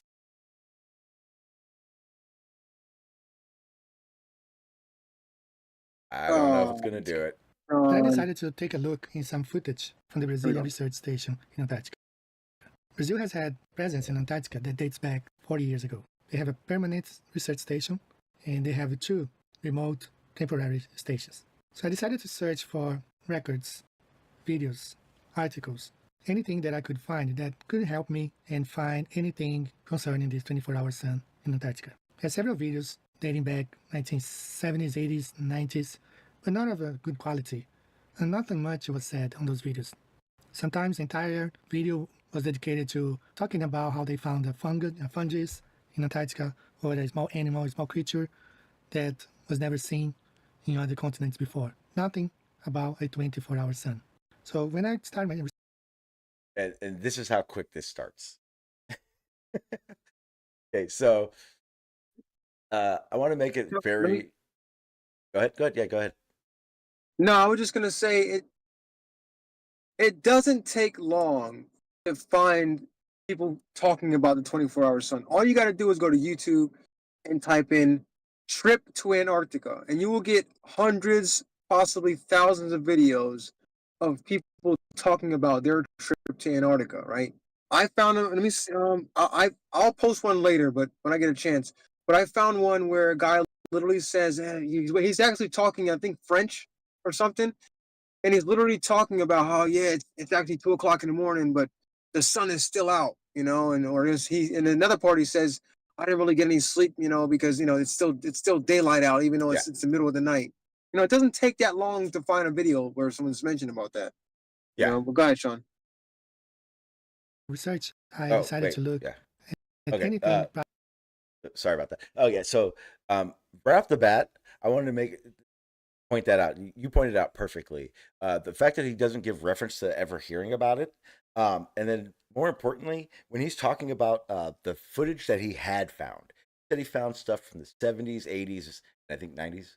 But he said it wasn't very good footage. And then he said it was, and this is the important part that everyone needs to understand.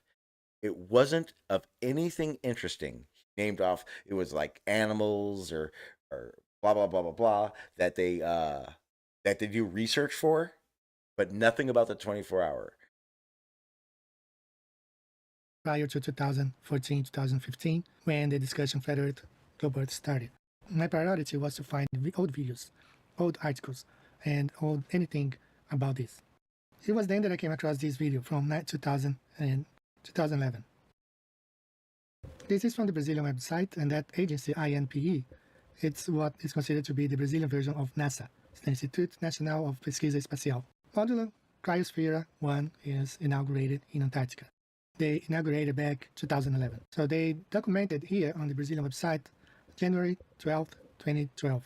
And it's talking about this group of researchers who had arrived in Antarctica December 17, 2011.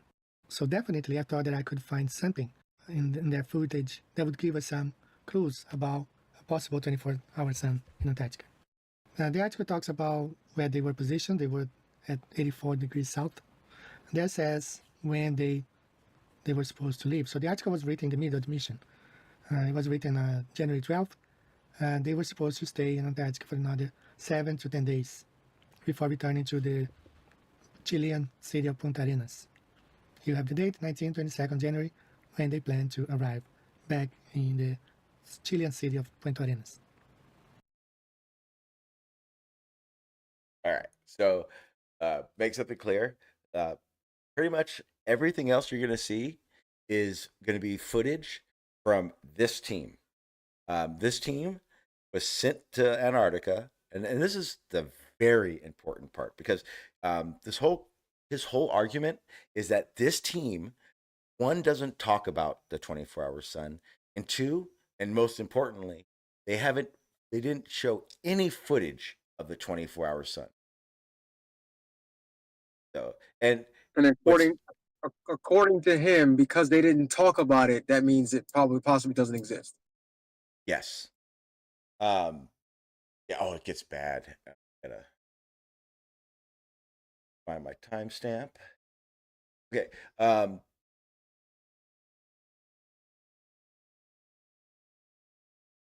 So basically, most of what we're scrolling through now, he's just talking about, where they started from, which is King George, or not King George, I'm sorry, South Shetland Islands is where the team starts from. Then they went to the 84 South latitude to do research. Mm-hmm. There, here's the now. This is a very important part. Remember how he said the ones he had found previous to it, there wasn't anything interesting, and or nothing about the 24-hour sun. Well, this team is there to dig ice cores. Right. So, yeah, let me find. I want to find the part where they're okay. So this is the part we're going to now is the interview with one of the guys on this team who is discussing the daily work hassle, the daily work life they have, and then he goes into probably one of the worst forms of BS that I've ever witnessed. You'll see. Here we go. Yeah. Aí tu cava uma trincheira, aí tu começa a furar. Aí tu vai até umas 10 da noite furando, né? Então tu para um pouquinho para comer um almoço ali pelas 3 da tarde, depois tu para às 10 da noite. So that was interesting to hear that the routine was to start digging at 9 a.m., have lunch at around 3 p.m., and stop at around 10 p.m. So I checked the average time they in Ushuaia during that month has 17 hours of daylight, sunrise at 4:52 a.m. and sunset at 10:04 p.m. So I was okay. Here is probably one of the biggest bullshits he does. This is actually one that aggravated me enough to want to even talk about it. I want to remind everyone, the team we're talking about that's doing those ice cores, they're at the 84 south parallel or latitude, right? That's Right. down. That's down by the pole. That's Yep. where 24-hour light is. Mind you, anything you saw me scroll through, I want you to notice that everything is during the day. There is not one nighttime shot from this team. But by the way, you can call it a parallel. That's okay. Okay. That is the correct term as well. Okay, I was worried about that. Thank you. Yeah, because Thank lines you of for latitude noticing. are parallel, literally. They go, from Yeah. bottom to top. Okay. Awesome. Okay. So, yes, you're right. You got it. So, he states now the workday for that team is 17 hours, 9 a.m. to 10 p.m. And so he goes, that I thought that was kind of weird that they work 17 hours a day. So then he went to this place, Asaya, I forget how you said it. That's in Chile. That is actually at 54. I think it's Ushuaia. Ushuaia, yeah. And that's at 54. So at 54, they get 17 hours of daylight, and then somehow he compares it to their daytime work day or their work schedule. And I was like, what does that have to do with it at all? Let me play it so you guys can hear him talk about this. The way he talks about it is what is frustrating to me. to hear that routine was to start digging at 9 a.m., have lunch at around 3 p.m., and stop at around 10 p.m. So I checked the average time day in Ushuaia during that month. Had 17 hours of daylight, sunrise at 4:52 a.m. and sunset at 10:04 p.m. So I was wondering why they were stopping their activities at 10 p.m. Of course they need some rest, but why not going forward and documenting the 24-hour sun, since they were there for 34 days? But you watch the video, not a mention. Okay, you notice that? You hear that? You anyone catch that? They didn't document it because they didn't care. Yeah, it was. That's not what they were there for. That's not what they're there for. They're not. They're not there to talk about 24-hour sun. They're there to talk about. They're there to dig up Big the ice ice cores. cores. Yeah. Oh, so what he said is this. The exact words is this. He said, I understand they have to rest, but why not go further and record the 24-hour sun? Because they have to rest. Exactly. It's like asking an oil rig worker who's working in the Arctic Circle, hey, why don't you stay up and document the 24-hour sun in the Arctic Circle? Because he's working a fucking oil rig. He needs to sleep. That's not what they're there for. How's my voice? Is my audio good or is it terrible now? You're echoey. It kind of sounds like you're in a hollow room. Okay, I'm gonna be on mute for a while. Sorry. Okay. Yeah, no worries. It's not horrible. I mean, if you want to say something, it's more than can problem. But yeah, notice the clip daytime. A few more little things I wanted to show about it. I'm gonna let it play. And again, listen to how he talks about it. That's the most important part. You go to the website to read through pages and pages, trying to find anything about supposed 24-hour sun, and you can find nothing. They were very excited to talk about little things about the amount of ice they dug, but nothing about a supposed 24-hour sun. That's one of the things that anyone would have to document if they were at that position out there in the south. Okay. So now, because they're there, they must. They're supposed to be documenting the 24 hours just because they're there. Yeah, don't you know that's the law? Yeah, like they were there for 30 days, people. And then he literally goes, I mean, they're just digging. They're just digging. So why couldn't they just do it? It's fucking insane. Plus, if he wanted to have. That's what I got. Nearly 35 days in Antarctica at 84 degrees south. Yeah, go ahead. December I'm sorry. 17, 2011 to February. Plus, if he wanted to have.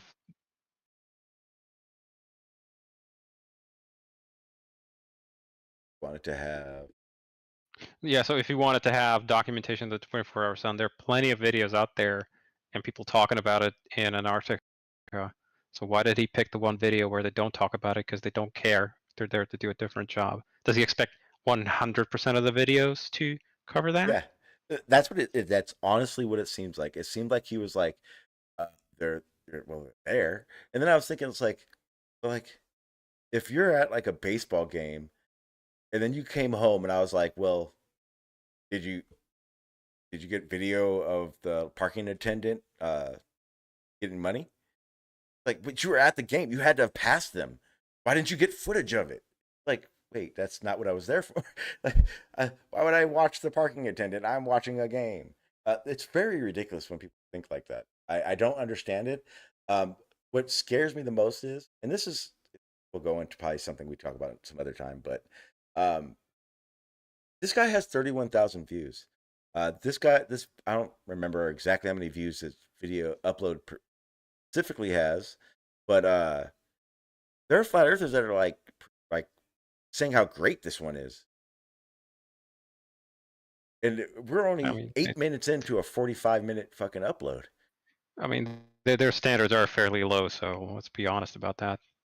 Yeah, well, that's what scares me, because some of the things like I don't always run around just pointing out the obvious, but like I want to point, or not the obvious, the things we know to make it a globe. I like to point out the very obvious things that could lead you down a path, typically observations where there can't be an alternative view. Like if we talk about the sunset, you're going to tell me exactly how, you're going to tell me what the sun does the same as I tell it. Why may be different, but those are the very obvious things you want to do. Well, the way this guy is doing this is it's like the obvious, and it scares me that flat earthers aren't going, hey dude, you're full of shit.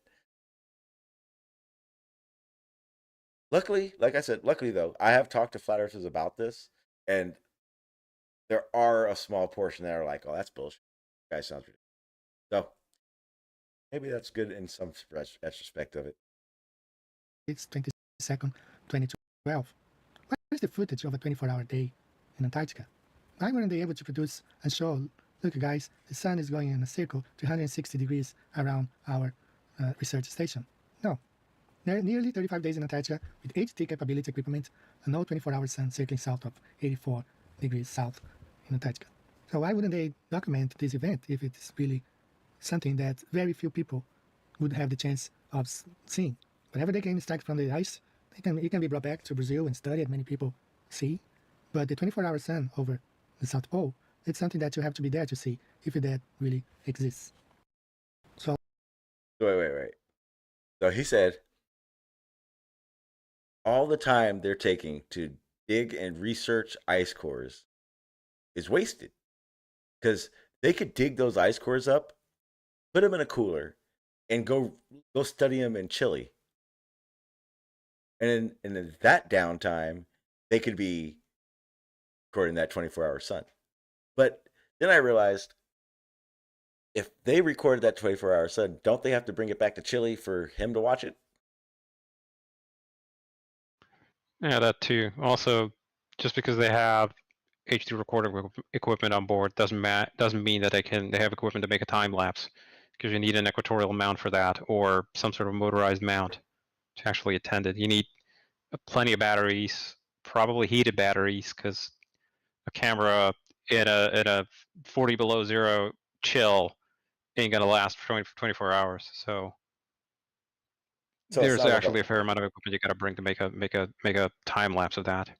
Yeah, and I'm not sure. So the capsule they have it's 20 by 12, I think it is. That they live in. The module, I think module is probably a better word. Right. Uh, um, they're not bringing extra stuff. They're good. I guarantee they have the bare necessities to get their job done. Well, I mean, it's not really in the sense that they're somehow massively weight limited. It's just nobody cared to bring along a time lapse camera or an equatorial mount to satisfy some flat earther online who's going to be looking in that particular video many years down the line. Like, if you want to see 24-hour time lapses from Antarctica, there's plenty of other people that have done that. These guys are there to do a core extraction job. That's all. So they're going to just bring the equipment they need to document that and be done with it.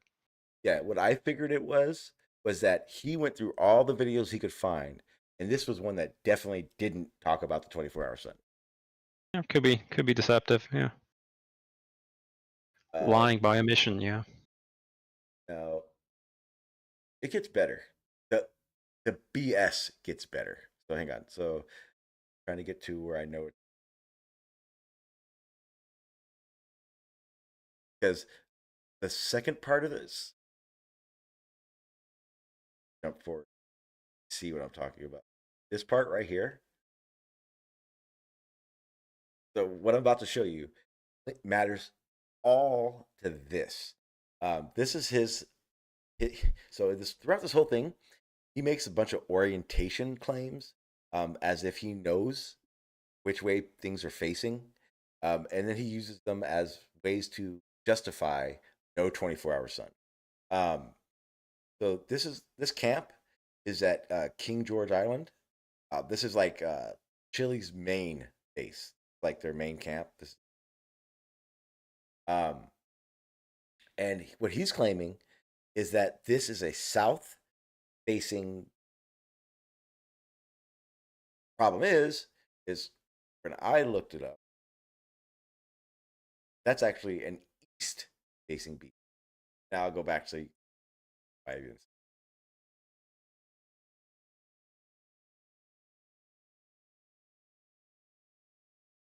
presence in December, when they arrived on December 7, 2022, up to January 17th, I'm sorry. Now this is the second team. This second team, he will talk about how they didn't do the 24-hour thing again. This team is the one that's out there to do the atmospheric sampling and research stuff. So just keep that in mind. And again, video, daytime. 2023. About 40 days they spent and nothing about the 24-hour sun. As we watch here, the container is different, it's more modern, and we're not at 84 degrees south now. That's number one. This is at 79 degrees south, 78 west. Now I did find something, that's the temperature in Celsius, about 60 degrees Fahrenheit. This is something that really bothered me, and I was researching, trying to find an answer for that. Right there, you see the solar panels, and Wait, what? you see the What did shade he on the say? other side. So my conclusion Say again? What did he say about temperatures there? It was a bit hard to understand. Oh, the temperature for the area they're in popped up. I'm assuming the temperature popped up in the documentary about it. Mhm. So he just referenced that was the temperature for that location. Okay. 60 degrees Fahrenheit. This is something that really bothered me, and I was researching, trying to find an answer for that. Right there, you see the solar panels, and you see the shade on the other side. So my conclusion is that these solar panels, the whole container is facing east. I believe they want to get the most of the sun. So since the sunshine with no clouds, it's always hot when it first arises. So I believe they position this facing east to get the most of the That was an aggravating part for me. So he decided, because where the panels are on that building, that those panels are facing facing east, so that the solar panels get the morning sun because it's at its hottest. That's stupid. Everything about If that anything, aggravated me. if anything, I'm trying to think about the optimal amount of sunlight, and it would probably be if you face them north. North, yep, north would be the most optimal way, because people, for anyone who doesn't know solar, which I wish she was, all day is the best time for that sun to get to those panels. So you point those panels in a position that it's going to get the sun as much as possible, not just the morning. Then you're just screwing yourself for the rest of the day. So if Sure. you don't know, What I'm talking about here is more if you face them north, you're going to get it at the highest angle in the sky. That's going to give you the least amount of atmospheric obstruction and the lowest chance of it basically going through a cloud or something, which would obstruct the amount of sunlight you're going to be able to gather, the amount of power you're going to be able to generate. yep, yeah, okay, yeah, yep. So Same. having it as high in the sky as possible would help. Yeah. Well, this is a mobile module, so it's actually in an efficient place. Sure, yeah, I mean, it's reasonable, I guess. But yeah, the fact that he's determined that it's pointing east just from looking at it like that, that's pretty stupid. Like, you could determine if they had a time on there, like what the time of day was, then you could tell from the direction of the shadow which way they're pointing. But it gets worse, because then he states, he makes it clear that this isn't a base camp. This isn't a permanent camp. They move around constantly during these research. So he even states that the module is moved numerous times, and the orientation can't be made because they don't timestamp or anything about like the direction they're facing, or or even if the documentary that he's watching, the clips aren't in order. So you can, like, there are times you can tell like they backtrack and everything. So he acknowledges that you really can't even tell the orientation of it. It's fucking the weirdest thing in the world. All right, I'll go ahead and play some more. sunrise. Now I consider this to be the front of the container. Look at the solar panels, and that's considered to be the back, where there is a door and the step ladder. You see the flags, not so far from the... Time out. I didn't even catch that part until just now. So the side with the door is the back. The side with the front doesn't have a door. I'm starting to Yeah. get how his line of thinking.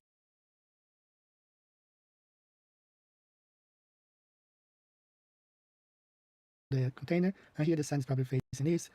And the thing is, like, I believe this is mobile, meaning they move around.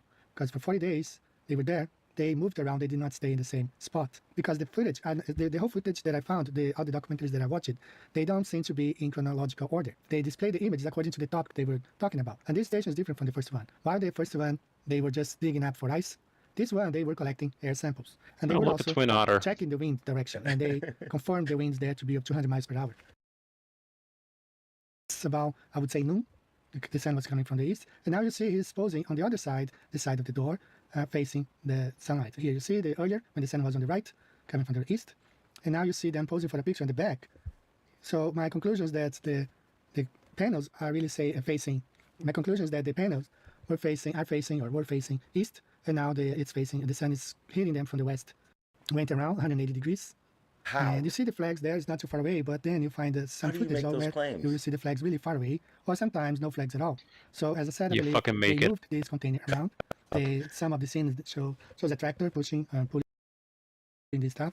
So I don't think all the footage follows a chronological order. So after watching this documentary, I could not find anything about the so-called 24-hour sun in Antarctica. So I had to move to the Brazilian Permanent Station, which is located in this place, South Shetland Islands, known as King George Island. That's the Brazilian Research Station. This is the permanent one. To arrive at this station, you need to sail from the south. You go around King George Island and approach the station from the south. So this is in a real view of the Brazilian station called Comandante Ferraz. And this is actually a new station because the old one was burned. There was an accident there. They burned out the old containers. So they inaugurated a new one. So please pay attention that tree stump known as a mountain on the back. Okay, the station is facing south, and you have the mountains in the back and the north. That's how you approach the station, coming by ship on the blue line or by helicopter on the yellow line. Two ways to arrive at the Brazilian Research Station. Coming from the south, you enter the bay by boat, or you fly from the Chilean base by helicopter. So in 2011, this lady, she's a journalist, and she said that she tried to visit the Brazilian station for 5 years. 5 years trying. And when they granted her permission, she still had to wait 2 years before she was able to visit the Brazilian Research Station. But what I wanted to show you is something that really interesting. She was filming her arrival at the Brazilian station. And at the moment she approached it, she remembered she was coming from the south because you have to go around and enter the bay from the south. And that's 8:45 p.m. and I'm gonna let her say, and then I'll talk again. Oi, a gente tá aqui na Bahia. So everyone knows this is pretty much how we're gonna watch this part. I'm gonna break it up. It does get monotonous from on, but I want to show very clearly this part we're looking at right now. This is up by the peninsula, the King George area that we were talking about. This is nowhere near where the research teams were doing their thing at. This is nowhere near any of that.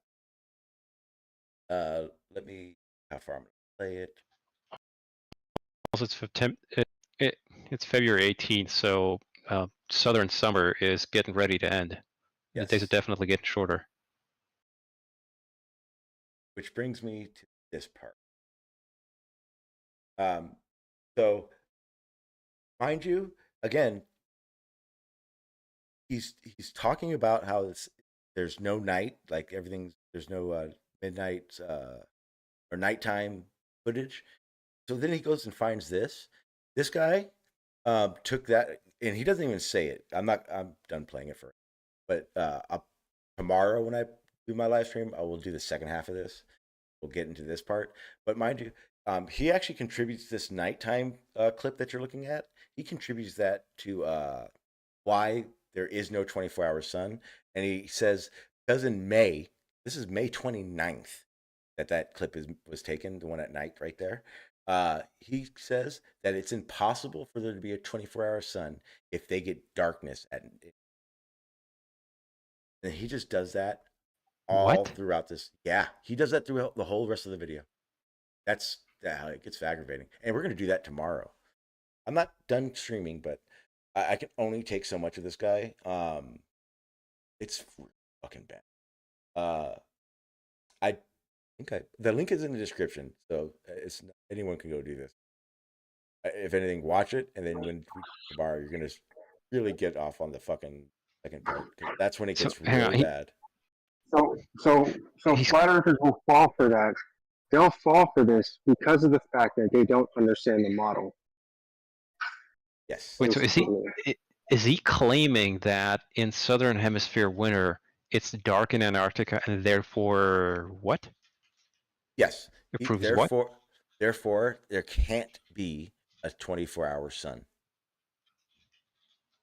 And In the winter. again, in the winter. So again, what he does is this.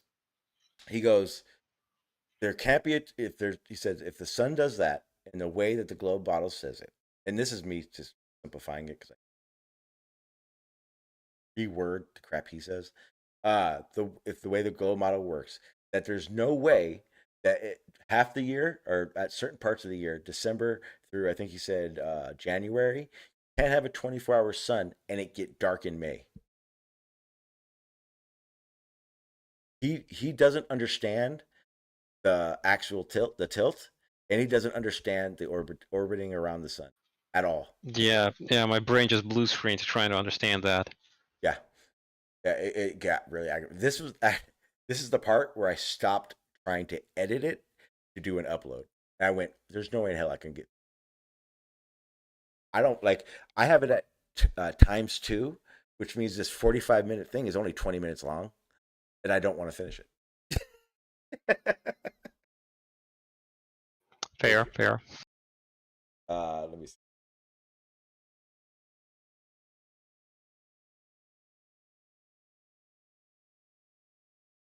Try to find it. I'll play the night part.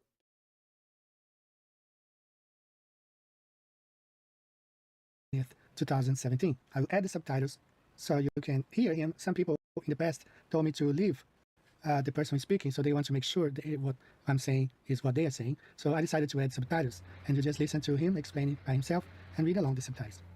9 horas da manhã, dia 29 de maio, e eu quero mostrar mais uma curiosidade aqui da Antártica para vocês. Tá vendo aí? Tá escuro, ainda é noite aqui. Ainda é noite. Ó, começa a clarear lá ao norte, mas só vai mesmo aparecer o sol lá para as 10 da manhã.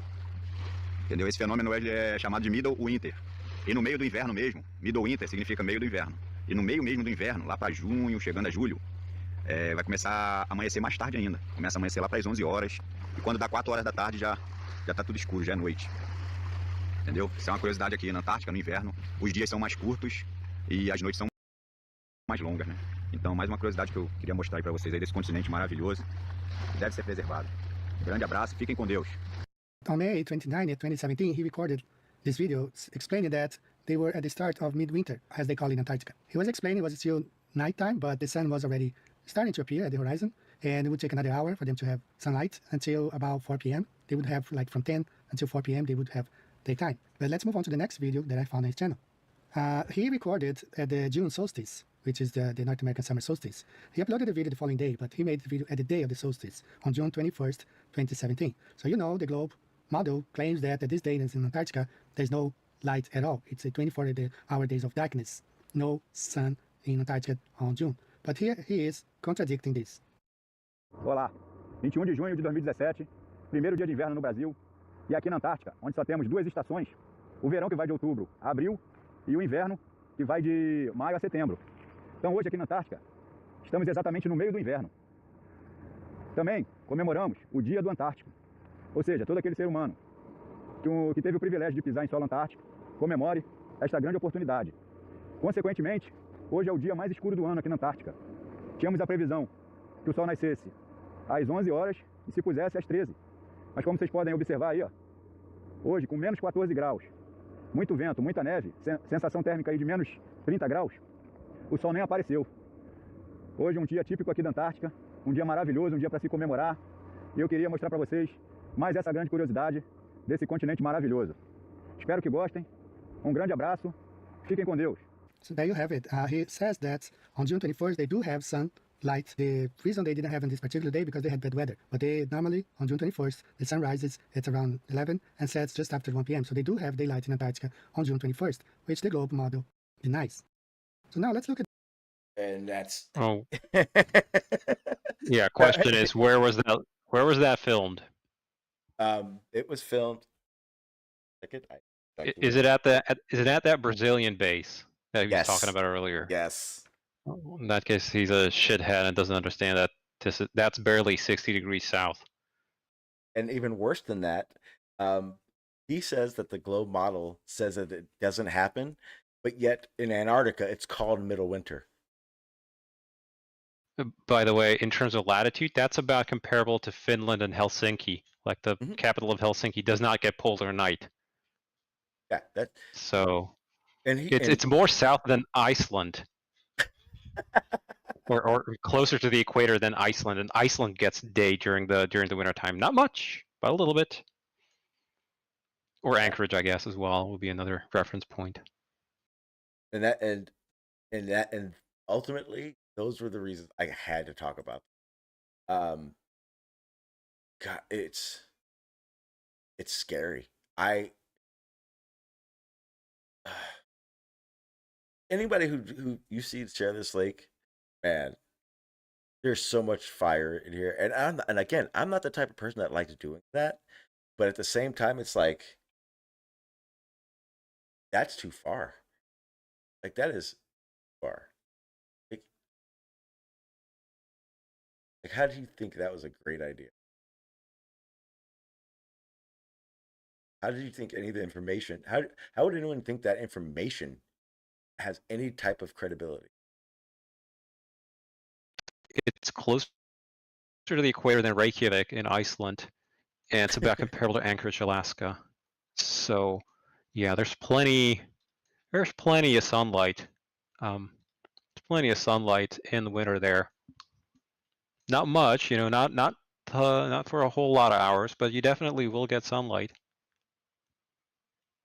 And the globe model definitely doesn't say that it doesn't. The most important part of that. Absolutely. And that's why I was saying earlier, I think his concept of how he thinks things work is just so skewed that he can say whatever he wants and think, right? Of course, I mean, for flat earthers, accuracy doesn't matter. As long as there's some way to make it fit your predetermined conclusion, then you're golden. Then it's true. It's got to be right. It doesn't matter if it conflicts with anything else, or if there's any truth to the details. But that has actually changed, especially with the final observation thing going. There has definitely been a line drawn. Flat earthers are absolutely talking about it. Jeran holds position of one side, and then the rest. Right now, the line in the sand is being drawn between the people that are saying, if this goes on and there's a 24-hour sun, it changes everything for flat Earth. Jeran is one of these people. Jeran says if he goes down there and there's a 24-hour sun and he does a 360, flat Earth does not work. He's stated this very openly. Ooh, shit. Let me read something. Thank you, Dan. Holy crap, I forgot about this. Quick. Okay, so Jeran shared something on Facebook that was then shared with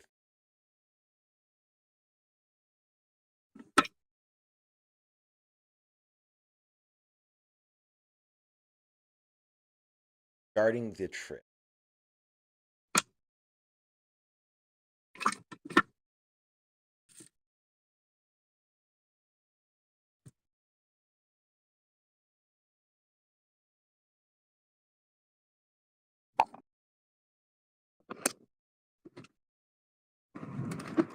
Okay, so this is from Jeran. He I guess typed this out he shared this on his Facebook, and then but basically, okay, here we go.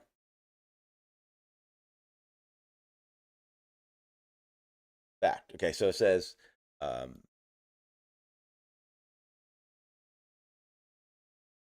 to distinguish images. Okay, so it says fact.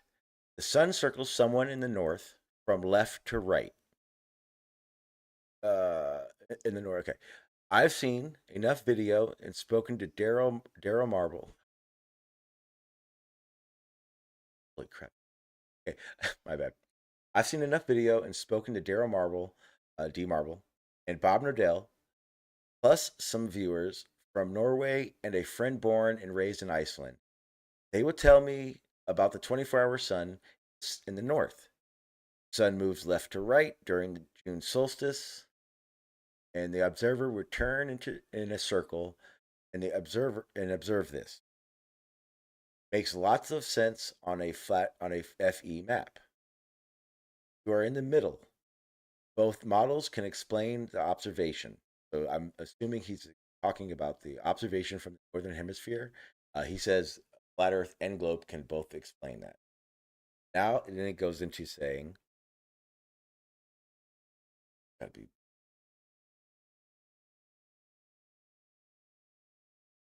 for you guys. I have to scroll sideways to read.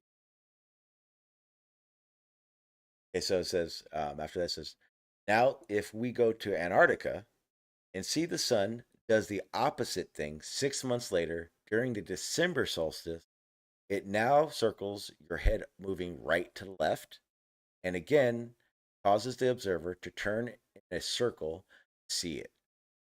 Now you need to think, how does this make sense? Why would someone in Antarctica need to turn in a circle to see the sun? The sun does no such thing on any flat Earth map. Our job is to see claims, find the claims, and better match reality. Those claims are more than likely true. So one model claims circling the southern sun, and one model has no way that could ever work. So I stand behind my beliefs. In my 9 years of showing evidence for them, my position remains as it has been from the start. There is no 24/7 sun in Antarctica. There's little to no evidence of it, and it doesn't work on my current conception of flat Earth. But to be called a liar and a shill because you say you will follow evidence, will go. We must scroll thing here. Follow evidence. We must go where the evidence takes us. Anything else is simply admitting that you aren't actually looking for truth. For 9 years, I've pointed globers. For 9 years, I've pointed globers places that tell us the Earth is indeed flat, but there's nothing conclusive and concrete. We say they didn't go to the moon. They say we did. We say water finds its own level. They say level is equal distance from the center and hence the curvature. And so on and so on.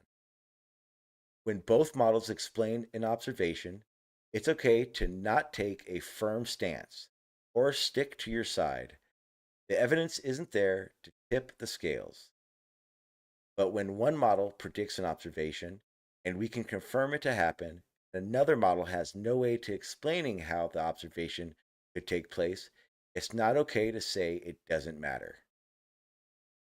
If one model says this doesn't happen, the other model says, yes, it happens every year, then someone should check what we actually see. It makes it very easy to pick the models correctly in observations. That's being intelligently honest. That's standing behind your beliefs. If I'm wrong, then simply show me the sun go around the Antarctic observer right to left on any flat Earth map or model. Remember, when it's midnight for the man in Antarctica, us Brazil time, it's 12 noon in Australia, meaning the sun is above it. Now explain how that can happen on a flat Earth map, where Australia is in the complete opposite side and your observer had to turn his face to the other direction. If you can't and say it doesn't matter, aren't looking for, and direction doesn't matter. They could find any direction. Point is, the globe says we have to turn in a circle. The flat Earth cannot explain that. I think that was fucking honest of. It was. It was. I watched his live stream. I don't ever watch any of Jaren's live streams, but I watched his live stream when he pretty much kind of said the same thing. And what's happening is, like, some of his audience, they're starting to turn on him. Yep. And I think it's fucking horrible. I think it's horrible, but expected. That's probably a better way of saying it. Yeah. It's kind of expected. Yeah. And there will be flat earthers that even after when they do go there, and they will see it, they're still going to cling to their beliefs, Oh yeah, no it's a matter cult. what. The guys that have gone there are going to say that, yeah, we saw a go around. They're going to be excommunicado right there and there. And this actually touches real close. Good. I hope that happens. So it shows light to more that people don't really give a fuck about truth for the most part. I hope Jeran goes. That's because I know what he's gonna see. Because again, I've always thought as Jeran as a flat earther, not so much a real flat earther as someone who is in flat Earth and will not leave it because of the monetary gains he gets from it. But after reading that, I think he's rethinking what if it's not true, and I go. Yeah, I think he's kind of starting to remind me of remember Brandon, right? Yep. Kind of starting to remind me of that because I remember Brandon was when Bev was on Brandon's channel, and then Bev for a long time had this test he wanted to do, right? About going to some canal over in Great Britain, and Bev had this test that he wanted to do, and Brandon kept asking him, okay, how is your test going to prove one way or another? And then, Bev's like beating around the bush and saying this and this and that. And Brandon's getting pissed off, like, dude, I want to know the fucking truth. Like, is your test going to prove one way or another if the earth is flat? And then, of course, Bev would never get to the point. And I got two videos that kind of show that clip of Brandon, basically asking Bev about his test. But I think that's what happened to Brandon is like he actually started looking at things and he figured out like, oh shit, I was wrong. And that's why that's my interpretation of why Brandon left and is basically dropped off the face of the map. And why we don't see him anymore because he figured out that I was wrong. Yeah, and on a personal and pretty sure everyone here knows, that is the hardest part. Not the leaving, because the leaving was pretty hard, but the realization that what you thought you knew isn't what you know, and that certain things work that you thought didn't work, is a very difficult part to get past. What's even more difficult to get past, that I personally had to do, is stay. To admit how wrong I was, to admit that I had to let go of one understanding again, and still be around. That was the hard part. At the same token, hat off to that for that. Yeah. At the same time, it was like I wasn't done learning, so I wasn't done being around. It was definitely it was definitely like a sigh of relief doing it. But at the same time, I understood everything that was going to come from it. A lot of flat earthers don't talk to me anymore. Talking to if you were to be in a flat earth room and hear what they say when me being an ex flat earther is brought up is fun. Yeah. You were never a real flat earther. That's Yeah. Geo actually explains it probably the best. I think I love the way he explained it. He says Sean dabbled his toe in flat earth and just never fully immersed himself in it. And that's probably like the most accurate portrayal of it. Because me being a flat earther didn't make it flat. Me leaving flat earth didn't change it to a globe. It is what it is. So to me it was like, yeah, I never had the full, it was never I know for sure it's flat. And I made that clear during that. I was on a journey, on a path to try to figure out why my belief that it was flat was true. That's what it came to. That's why the Joey Jones, if you're in the chat still, that was one of the main reasons why I left flat Earth, because it got to the point where trying to explain things incorrectly made learning things correctly even harder. So when you have to weed through a bunch of bad information, you realize how easy it is or hard it is to have to go through 5 different ideas of something, figure out which one of those works, and then argue with people who figured they got it all figured out already. It wasn't an honest journey for me. It didn't make sense to me to do it like that. That's why hats off to Jeran. But that's why my personal issue was like with 24 or Hello. forever flat earthers, I guess you would call it, for that reason. Because you can, people, if you're flat, you can become a glober. You can leave flat earth. Once you go flat, you don't go back thing. That's just a mantra that people trying to convince themselves that flat earth is flat. Otherwise, they wouldn't need it. But yeah. Oh, sort of like membership in a cult, right? No, nope. I don't think it's a cult. I don't think as flat earth as a cult at all. For it to be a cult, there needs to be I think it exploits the same psychological mechanisms. So does the globe. Not necessarily. No, I don't agree with that. Okay. What does and I love using him as an example because I know he hates it. Craig. He does the same thing. Mm-hmm. He exploits flat Earth for his monetary gain. Right. Isn't that the same definition as what you explained? No, he's. I mean, I'm not faulting the flat earthers that are making money out of it. I'm not saying that it's a cult because there are grifters on it. Yeah, you could say that Craig grifts the globe. I don't really care about that. I don't give him money, and I rarely watch him, to be honest. Well, again, the money aspect of it, good on him. He should get money. So should flat Earth content creators. Anyone who doesn't live stream, doesn't do uploads, go fuck yourself. It's not easy. It's time consuming. It does take money. It takes time. Good on him. He's not just making, like, he's not just asking for money and just staring at a screen. He is doing his thing. So regardless of who it is, you do deserve to make your money. The problem I have with the money part is how much bullshit and lies are you willing to get to do that? And that's like the bad part of it. I don't agree with making money based on bullshit lies, which is why I do consider Nathan Thompson, or not, him, Oakley.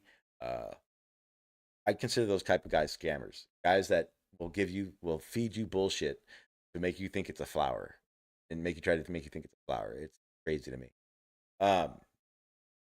But like I was saying,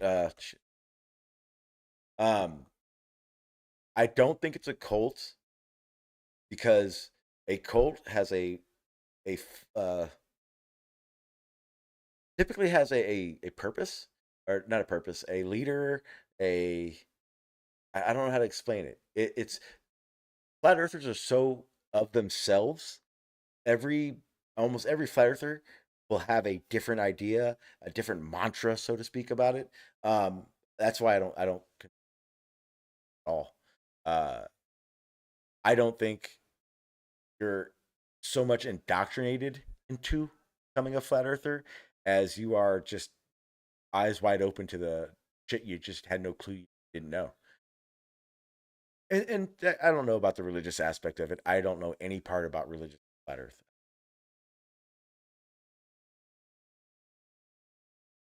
Yeah, sure. My point being is that it is fundamentally a structured belief system. Well, not a very structured belief system, but it is a belief system that has certain definitely prohibited beliefs, and it exploits the same mental processes that shield you from new information and evidence rather than embracing them. So the fact that pretty much all flat earth beliefs or explanations mutually contradict each other that is not something that you'll find on the globe/scientific side. If there's something I don't understand, I'm going to say I don't understand it, and usually it's just a matter of time until I find out. But Okay, but the globe is I'll structurally sound, I'll give you an example. Gravity, acceleration, or right? force.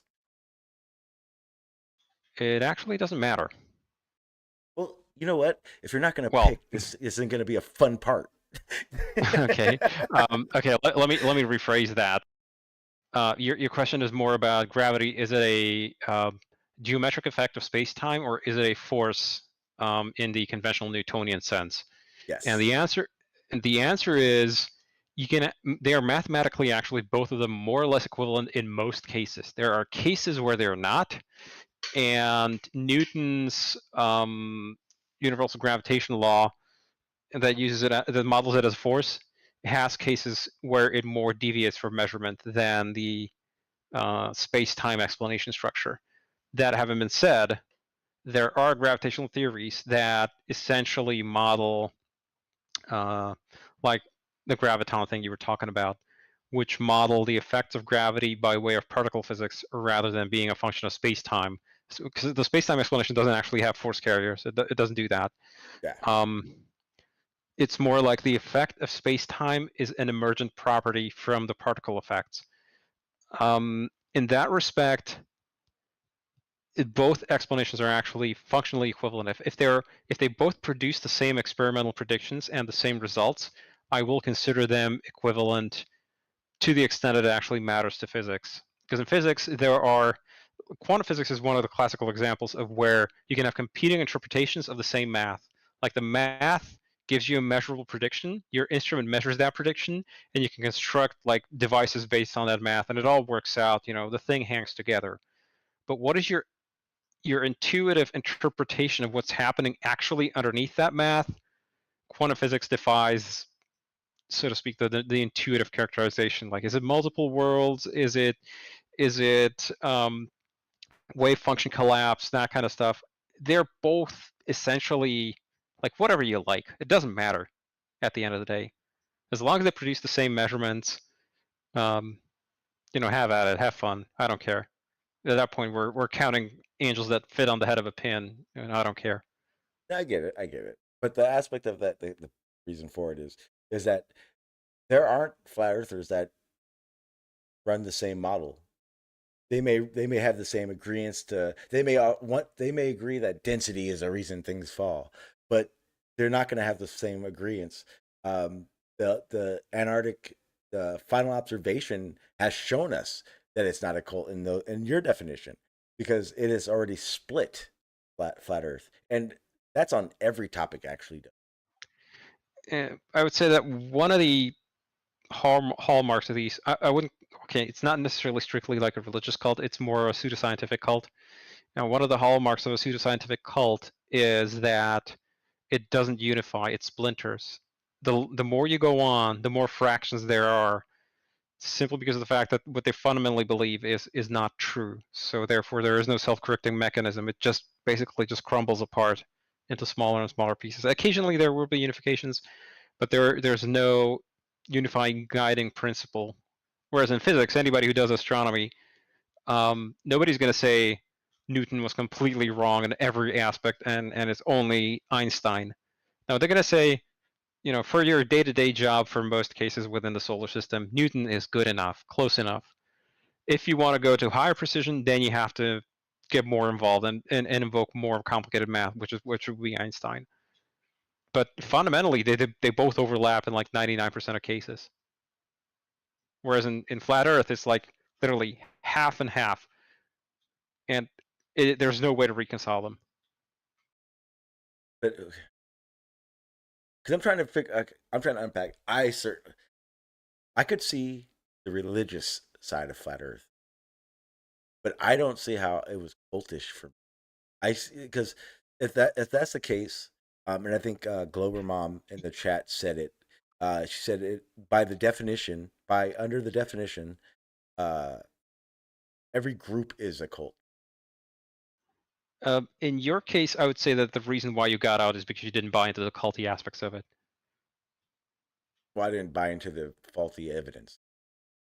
Yes, that's one of the reasons why you're out of there. But it's just that when I think of cult, I think of a leader. There is no leader. Not necessarily. I mean, there are. You can think of it more like an amalgamation of little cults, I guess. Like, and we're just talking about a group again. Perhaps, yeah.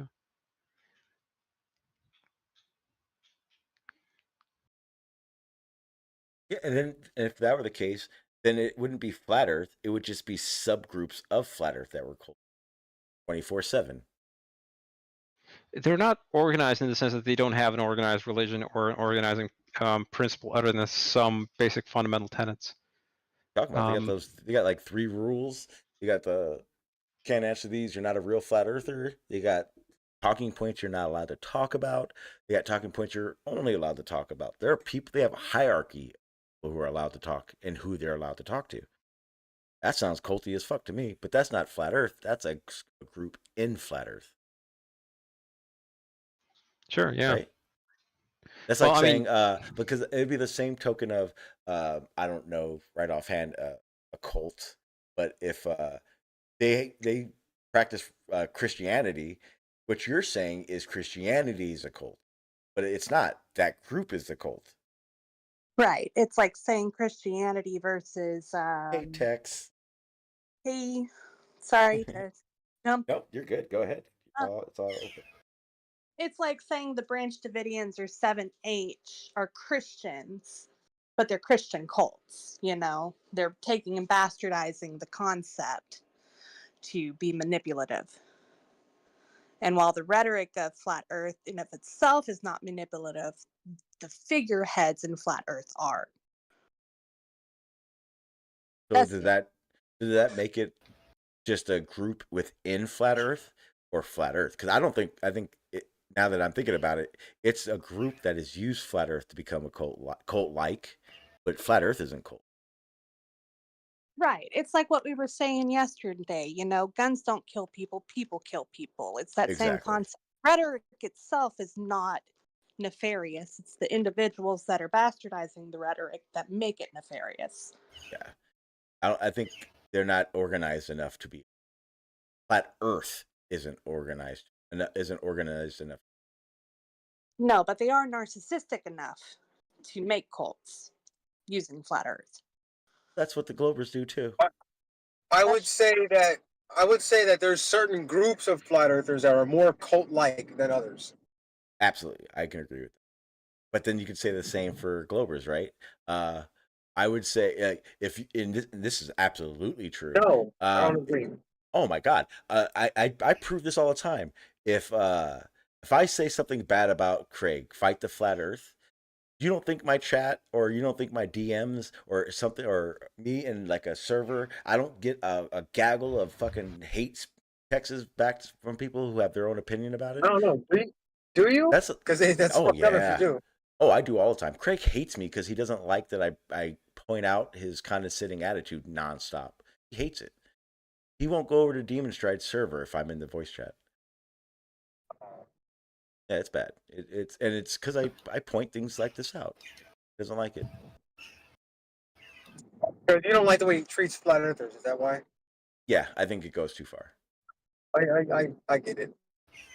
And Some don't deserve it though. Right? Oh, absolutely. Oh, abso-fucking-lutely. But the difference is that when you categorize a flat earther as someone to talk to and make fun of, it really takes away from the people that are trying to figure shit out, or the people that are trying to just have a conversation, or people that just understand in the real world. You don't talk to another grown man like that. Craig is basically a personality that was artificially created, separate from what he's likely to be in his private life, the same as for example, Nathan Oakley, in order to get money, to install these people, in order to get these super chats, these donates from the audience, and because insulting someone is entertaining, this is going to give him more profits. Yep.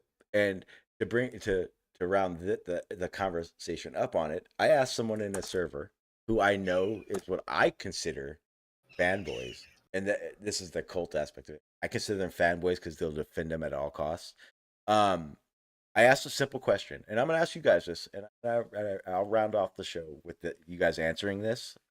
Try one at a time. I asked, who's more fake? How I phrased it. Craig, fight the flat Earth, or Witsit? Let me lay out the parameters before, because it's kind of, I get that everyone's going to say Witsit because he believes in flat Earth, but I want you to understand what I mean by fake. Imbo, you explain half of it. Craig is very clear, and this is very admitted. Craig, fight the flat Earth is a character. Craig, the way he talks to flat earthers, the way he carries himself on his live streams is a character. Self-admitted. He would never do that in the real world. Let's just, with that being said, now Witsit, as my example, Witsit you see online, you know for a fact when he's not on a live stream, he acts the same way in public. He goes out, he does his community speaking crap, he tries to promote flat Earth or whatever else he's promoting, but what you see online is Witsit in real fucking life. So I ask, who is more fake? Anybody? Well, that's a great question. I mean, if you put it like that, then I'd have to say FTFE, since he doesn't act. Oh, but I've never seen FTFE like in person or and I've never seen him like outside, promoting the globe model or anything like that. So I guess you could say FTFE. No, he's absolutely he's and this isn't like rumor mill or me plating. He's made it very clear. Fight the flat Earth is not Craig. Fight the flat Earth is not Craig real life. He doesn't act that way at all. At all. He's admitted that. Like he would never carry himself in the real world like that. Mm-hmm. And again, I understand. Okay, yeah, my bad. Go ahead. I'm going to say Witsit because Craig doesn't knowingly lie. Witsit does. Witsit knows about many of the stuff, much of the stuff he presents about the confounding issues, and he deliberately ignores them. Like in the last debate with Dave, he brought up a bunch of we see too far images. He knows about refraction.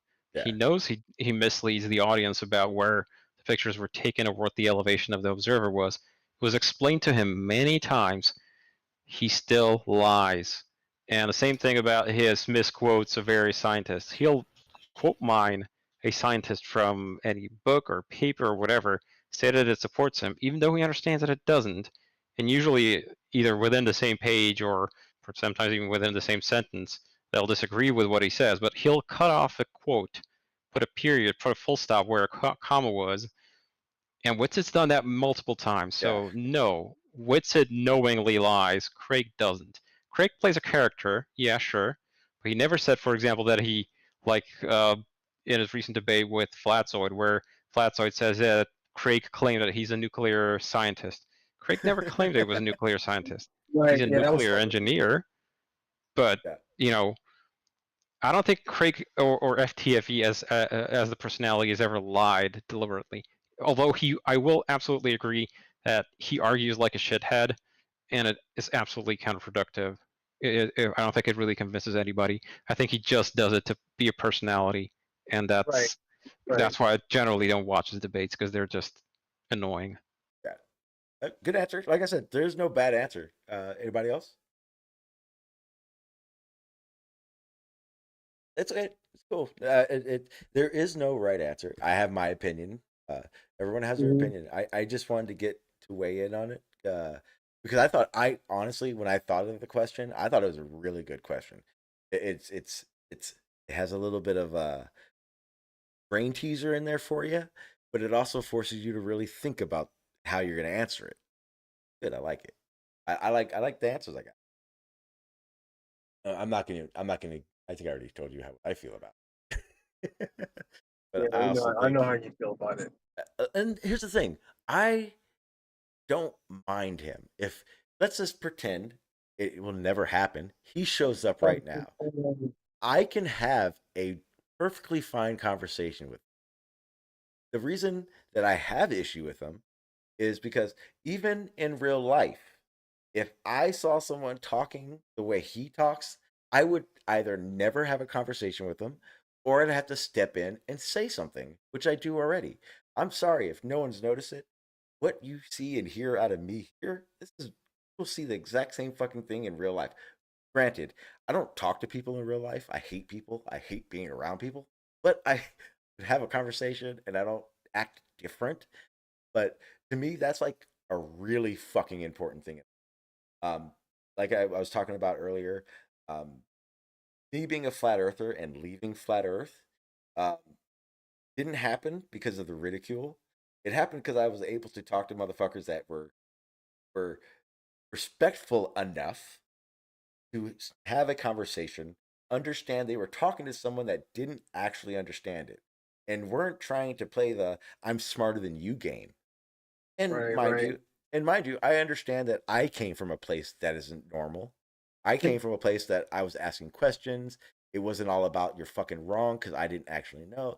I get that it takes two, but at the same time, uh, a lot of the pushback from from leaving flat Earth is literally because of this idea that making fun of people is fun. Uh, when I So go, what? I don't mean to cut you off, Sean. You're If you're good. still going, let me know when you finish. No, you're good. Go ahead. So, and that's the thing, right? Like when we have these little interactions with with flat earthers, we have these conversations. The thing we always get is that they're correct and we're the ones that are misunderstanding, right? So how do we get to that point where we get a flat earther to say, okay, I don't understand, I want you to explain it to me, that way I can understand, as opposed to saying, I understand it, this is the way it goes, and everyone else is incorrect. Yeah. I just thought of an analogy, and this is as good as it's gonna fucking get. Um, Imagine having a two handfuls of pennies in your hand, and on one of those pennies there's a red dot. Now I want you to throw those pennies in the sand, and I'm gonna tell you something. Explaining the globe to a flat earther, or the globe versus flat Earth debate, is analogous to that. Um, you're not gonna find it's not gonna be easy. You're probably not gonna want to do it. It's gonna feel like a waste of time. Uh, but there is one fucking penny with a dot on it, and out of all those fucking pennies, it's your job to find it. It's your job to wade through all the bullshit to find it, if you want to. Otherwise, it's gonna feel pointless, and if it's only for entertainment, you're never gonna find it. You're just gonna find all the pennies and may even miss the one with the dot on it. Um, Unfortunately, from what I found is out of 1,000 flat earthers, maybe one or two of them actually give a fuck, actually care about the evidence, actually want to learn and it. Um, But that's the thing, they feel like they've already learned what then with all discard the them, things that they've seen from other flat earthers, you know? discard them, discard them. This is the reality of it. If you have Yeah. a conversation with somebody, there's either two things that are happening, or three things actually. One, you're just an asshole and you want to just ridicule them. But the more important ones are this: you're either going to you're either going to help them understand something, or you're going to help yourself understand with something. It's this isn't a thing that's going to be fixed. You're never going to talk to somebody. There was never one conversation I ever had where it was that one conversation changed me. That one conversation did this. It's either a waste of time or it's not. And the ones that tell you they know aren't the ones. Would you say that it's leaving flat Earth theory for you was kind of like trying to quit cigarettes? You just had to want to. You had to finally want to be able to do so. Yes, it took a long, long time. I would say the first time I ever went, oh shit, it may not be flat, was probably 4 months before I left. But at that point, it wasn't it's not flat. It was there's a problem. Leaving it wasn't so difficult because I was at the time I talked a lot. Like I'm not sure if you noticed it, but I'm a talker on here. And You a talker? No, I never. I found it extremely difficult the last month to have a conversation without outright saying I don't think it's flat.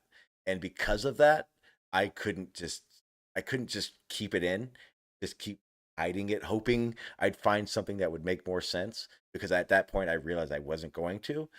So I just had to do it. So it was like the equivalent of knowing I needed to quit. So I instead of a full pack, I went down to a half a pack. And then once I got to the half a pack, I just crumpled the whole fucking thing up and threw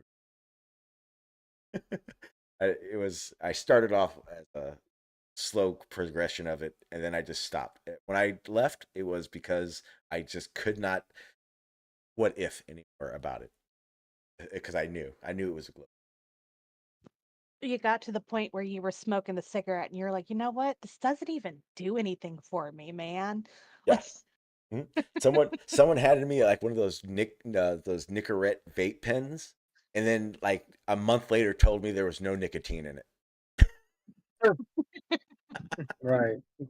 So you and Jose were kind of like the similar. And this is me. Okay, remember this is me and Jose are we left Flat Earth for so different reasons. It was insane. I'm gonna say something. If anyone doubts me, I do have proof of this. Jose was a flat earther for a very long time, saying he was a. Okay. I have recording of this. I don't want to say. Wait, you do know he used to flip flop. He called himself flip flop. He used to flip flop a lot. Okay, like, he fuck would, it. He would Okay, go back I'll and do forth. this. I'll do this. If I'm going to say something, I have to own up to it, right? And if Yeah. if need be, I have to show my receipts. I have recording of 2 days before Jose left Flat Earth, having a conversation with QE. It was me, QE, and Jose. I was like a fly on the wall. Basically, Jose was telling QE he wanted to become a Glober again, so that he was able to find out why they actually think it's a globe, and that way he'd be able to better understand how to argue it. That was his argument. That was his Really? that was his explanation for why. Because remember, when he left Flat Earth, it wasn't like one day he came on and was like, "Hey guys, I left." He was like, it was like a week of him going, "I think it's globe. I'm not sure, but I'm leaning towards." During that time, that was when this recording happened. He was talking to Quantum Eraser, and he was like, "I think the best way for me to figure out it's a flat Earth is if I tell people I'm a glober, and they'll tell me more stuff. The stuff they're probably not telling us." That was his original implication to going to becoming a glober. I know for a fact. I don't know when it was, but I do know for a fact Jose became a glober. It wasn't a situation where he's like a flat earther and he's just been fucking lying this whole time. I do know for a fact there was a flop. But I do know for a fact he left when he announced he was a glober. It was not honest. And again, his flat Earth journey is different from mine. I'm not sure if you noticed it. I stopped going over there a lot. Yeah. I enjoy banter. I enjoy the joking. I even enjoy a shit show every once in a while. Jose knew he could make money doing that. That's why he tried to make it a career. He embraced shit show. I don't. So that's why I stopped going there. No, but I don't think not later. Like later on, he allowed it to happen up to a point. No, it got worse. And this is how I know it got worse. Because remember, when he started, that's when we both kind of started going back off each other. I was live streaming, but I wasn't live streaming like that until like the big panels, the long hour. Like we weren't doing it. I wasn't doing it like that until me and him had decided that we were going to start piggybacking each other. It was a great fucking idea. So what happened is, uh, I think I don't remember who it was. I forget what it was, but what he started to do, and this happens every once in a while. It's frustrating. Sometimes it's funny, sometimes it's not. Where he used to come onto my streams during conversations, a good conversation, and play flip flop. Remember that role? Yeah. Yep. Okay. He does that on purpose, Mm-hmm. where he goes in and he pisses Globers off, or he acts like a flat Yep. earther, or he takes it too far, he jokes around too much. Those things, I took those things as him purposely doing it because I had a problem with how he ran his, Like right? like what he was doing, like what he did with he kind of did the same thing with Fight the Flat Earth and MC Tune and PhD Tony. Like him and Yes, PhD Tony had like a fucking shouting match. yes, It was crazy. Yeah. yeah. So there was a point where Jose could be serious, but he felt that if his live stream got boring, people would leave, and he knew a shit show brings people. And Yep. hang on, guys, I gotta fix Oh, the dog. stop.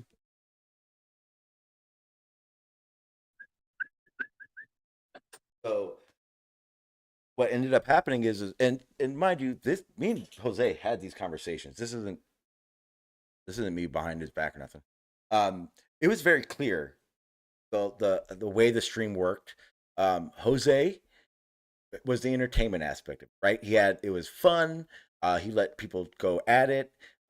He could come in and joke around, blah blah blah blah blah. But he understood that I enjoyed the seriousness, the detailed conversation about topics, etc., etc. Um, when me and him had that conversation, that's when we drew the lines with each other. That's when I stopped going over there. He stopped coming over here, and we really stopped piggybacking each other because it became clear to me he jumped the shark. He sold it. It went from eh, mind you, I remember the stuff I know already. So this is why I had these things. These are a lot of the things I'm saying about like him not leaving flat Earth until later on. He never opened about this stuff.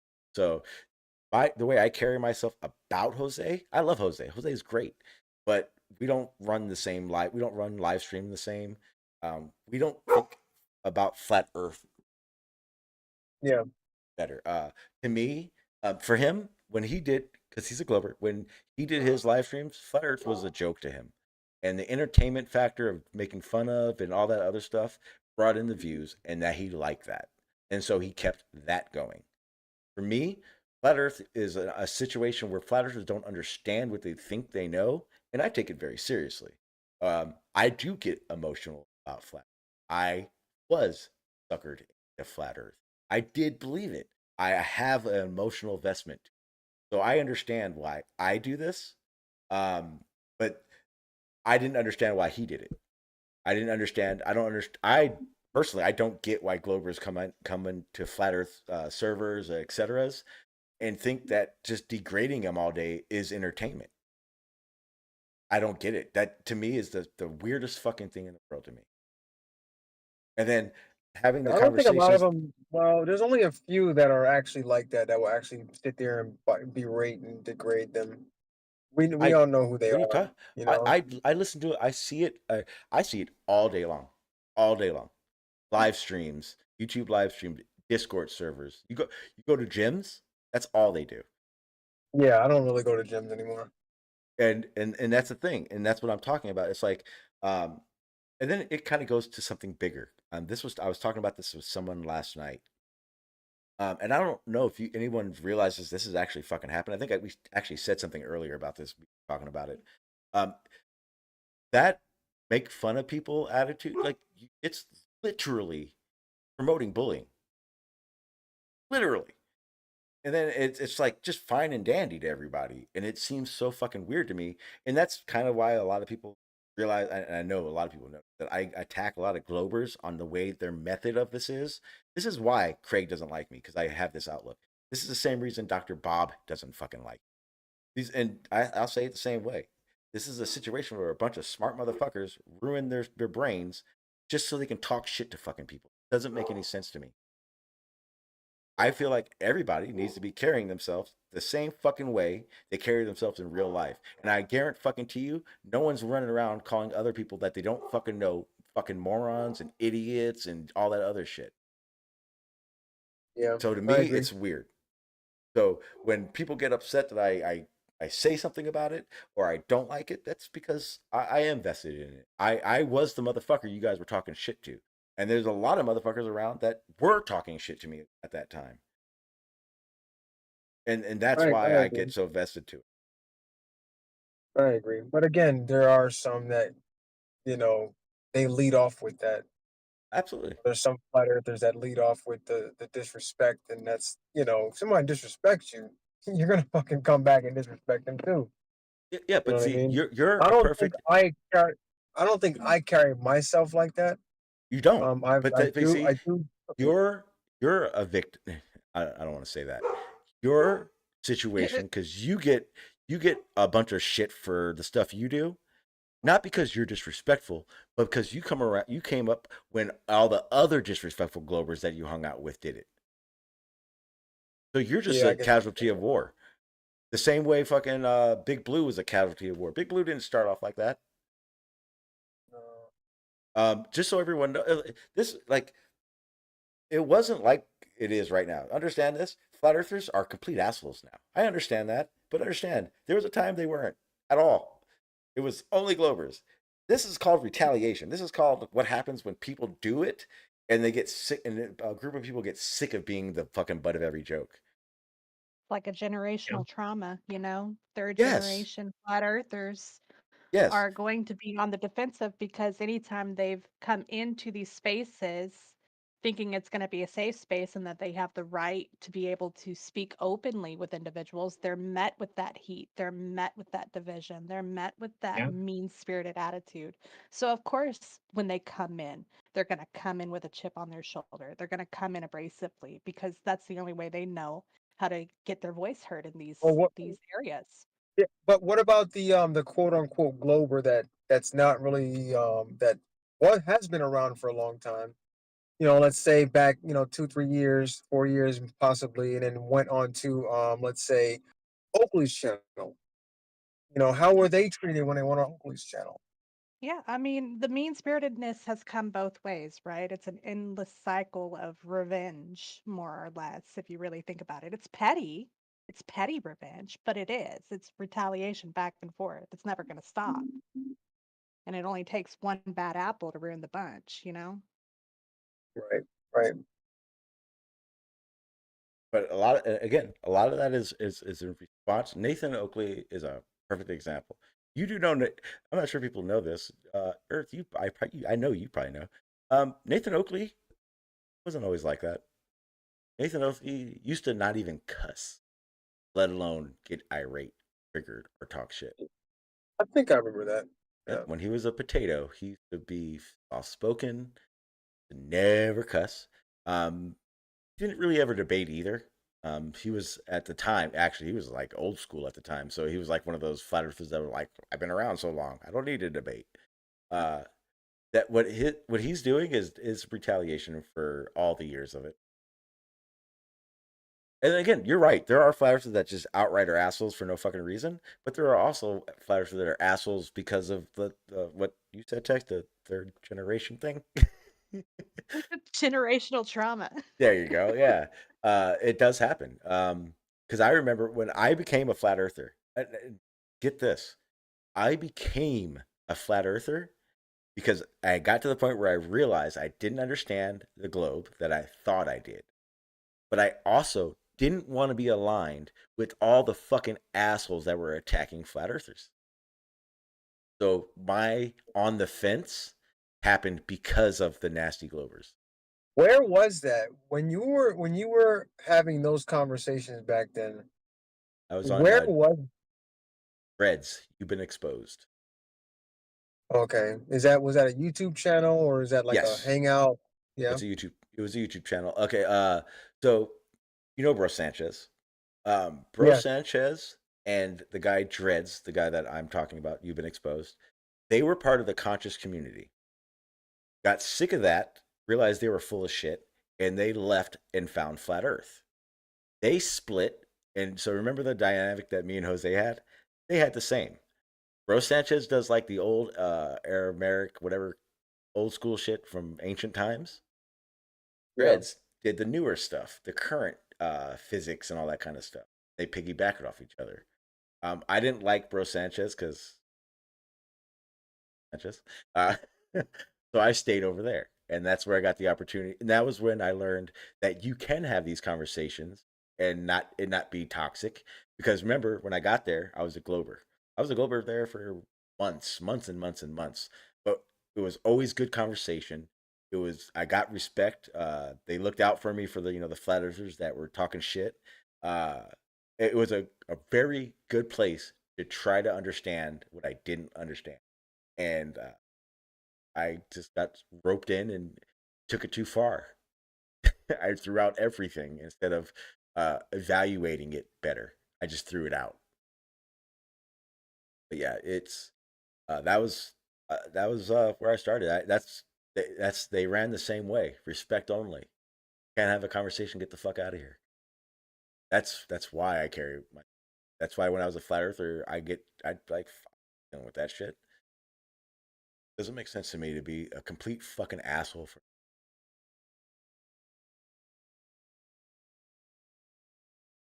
But Yeah, and I see that when all those old videos, like if you look at what's that guy's name?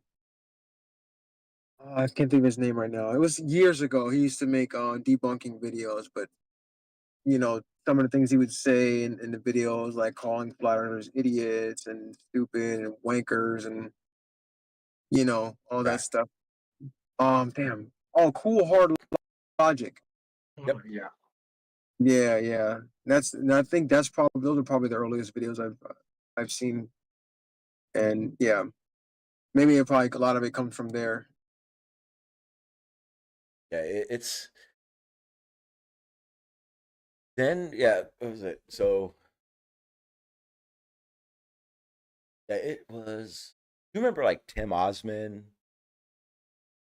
not Oz I think so. Osman. That Yeah. so that and like I said, the retaliation part. So when I became a flat earther, flat earther wasn't attacking global. It wasn't like that at all. We were dealing with like getting porn bombed, sniped. That's when like people hijack your panels and kick you off and stuff, and which would Mm. lead into being porn bombed and all that kind of stuff. Um, my very first, uh, holy shit, I don't know if that's Where?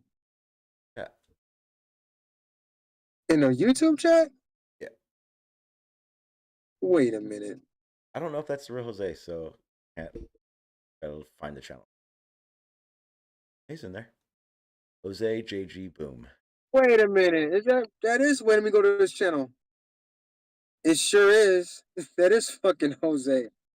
What's up, Jose? We were just talking about you. Oh shit, man. Long time no see. Yeah. Damn. But when I He started, heard you. He heard you talking about it. yeah, probably. We're in Discord if you want to come in. Uh, Please, man. the oh, so when I became a flat earther, what I did was I basically just called out all the Globers that were assholes on my very first fucking live stream, and got trolled, got sniped, the whole nine. So I went into like a defensive mode the second I became a flat earther, and so I guess that kind of carried on because I do see why they are that way. So it's harder for me to be pissed that it's happening that when reality it's the globe's fault anyway. Realistically, in the beginning, flat Earth didn't even give a fuck about the globe. They didn't want to talk to you people. You people, they didn't want to talk to us.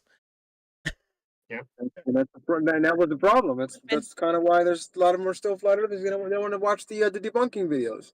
Yeah, but The they also don't nice want. debunking Yeah, videos. well, that's the problem because of all the crap for all those years. You're this.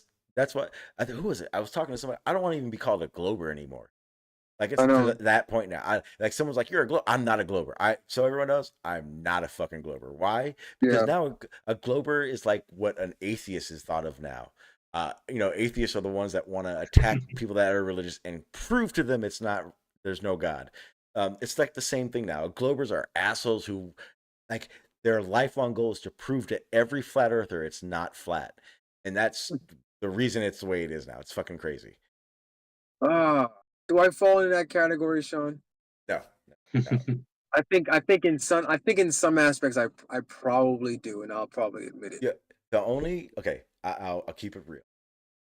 The only glober aspect that you have is that I don't think you listen to the flat earther enough. I feel like what the points you want to get out. They're going to be wrong, so the details of what they're saying aren't important enough. I mean, I disagree. I do listen to the details. That's kind of where I say, okay, well, no, that's wrong. That's wrong, and here's why. Your uploads are of the best. I have no idea why your fucking sub count and view count aren't fucking skyrocketed. It's because the quality's not that great. I think that's probably that's pretty good, but that's the only that part would be like the only aspect of it. Your uploads are great, but when you have like a debate or a conversation with a flat earther, I can hear you talking to get to your point rather than hear their point. Okay. I mean, if anybody is doing it the right way, you're doing it the right way. I wouldn't change how you do it. You're very concise on in detail about how you explain stuff. There's somebody out there that's going to look at your footage and think about it. Again, you're not going to change all of them. You're not going to change the majority of them. You're not going to change 5 of them. But that shouldn't be your goal. Your goal should be just understand stuff, get information out, and hope at best. Hope one flat earther catches on and figures it out. That's at best. Just think about it. Flat Earth is just a bunch of pennies, and you're just trying to figure out which one has the dot to help. Don't fuck up and don't fuck up and be an asshole to the one that had the dot because you didn't see that dot. Yeah. And then hey, like I said, there are people out there who are just here to make fun and talk shit, and whatever. That is true. That's on them. They're just understand. You make yourself look stupid. You're not. Do you think? I'm sorry. You go ahead. No, that was it. So I think what? Do you think that's more prevalent on the quote unquote glober side or the flat earth side when in saying that they're only here for entertainment? Glober side, 100%. You think so? Okay. 100. I'll tell you right now. And this is, and I know a lot of you have heard this. This is for real. Who the fuck comes online to be ridiculed? Nobody. No one fucking does that shit. I mean, I'm pretty sure there's fucking somebody that does something like that. I'm not going to say any names. I think there's some people that come online. I think there's some people that come online just because they want to take the opposite position, and they enjoy the opposition. I love doing that. That's half the thing I love to do. I prefer to fucking get into it with a glober about some topic than a flat earther. I know the flat earther's fucking wrong. Flat earth debates to me can be almost as pointless as it fucking gets, unless I just am in the mood for that conversation. But this whole idea that you're gonna get somewhere, that's the dead end that globers run into. This idea that watching a grown man talk shit about another grown man is fun. Those are the type of things that these motherfuckers are gonna end up having to deal with when they fucking grow old and are laying there. But I don't know. But I'm hungry. I have actually been streaming far longer than I had planned to. I was trying to get Jose to join the panel, man. If he's willing to join, I'll stay on. Yeah, because I haven't talked to him forever. Yeah, I know. I miss Jose, man. But yeah, he's probably busy or whatever he's got going on. Hey, Sean, I appreciate you putting on the shows. Maybe I'll have more to say next time. You did cover a lot of points. I've just been busy today. Yeah, no worries, Reese. But Thanks for yeah, showing up. man, Yeah, keep it up. Appreciate it. definitely, man. I appreciate you being here, and I definitely appreciate that. Um, does anybody else want to close out with something? I'm gonna go ahead and end it out, man. I'm hungry. I have to.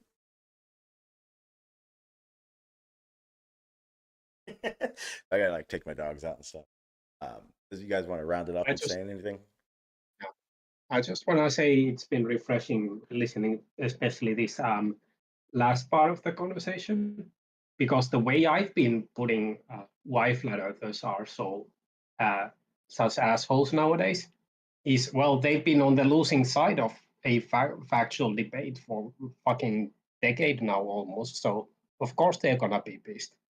But I didn't look at it from that side. Like maybe we're bullying them, so maybe it's also on us. And I have to admit, like I act like an asshole. I just had the other day conversation with a flat earther, and it was a good one. And then he was saying like, it's nice to know that you have this side on you because like you act like an asshole most of the time. That definitely changes the conversation. It could change the way someone looks at a topic. Um, it's very important to realize what's actually happening. This isn't a fucking video game. It's not TV. It's not like I've heard people say it like, oh, I turned my phone off. No one's. You guys are gone. You don't even exist. Those people still exist, man. I should carry yourselves like you do in normal life. I'm pretty sure there's some people in normal life that do that.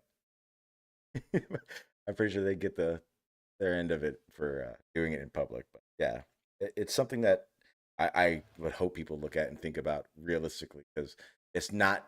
It's literally not just a you're right, you're wrong game. Now, when it realistically is just a conversation game. All it is. Hey, Sean, before you go, Yes. can you post the link to that video we were going over, that flat Earth Banjo video in the chat? It's in Or take a my look at it. description. It's in my It's description. okay. Okay. Do you want it in the Discord? Would that be easier for you? Yeah, just throw it in Discord also. Okay.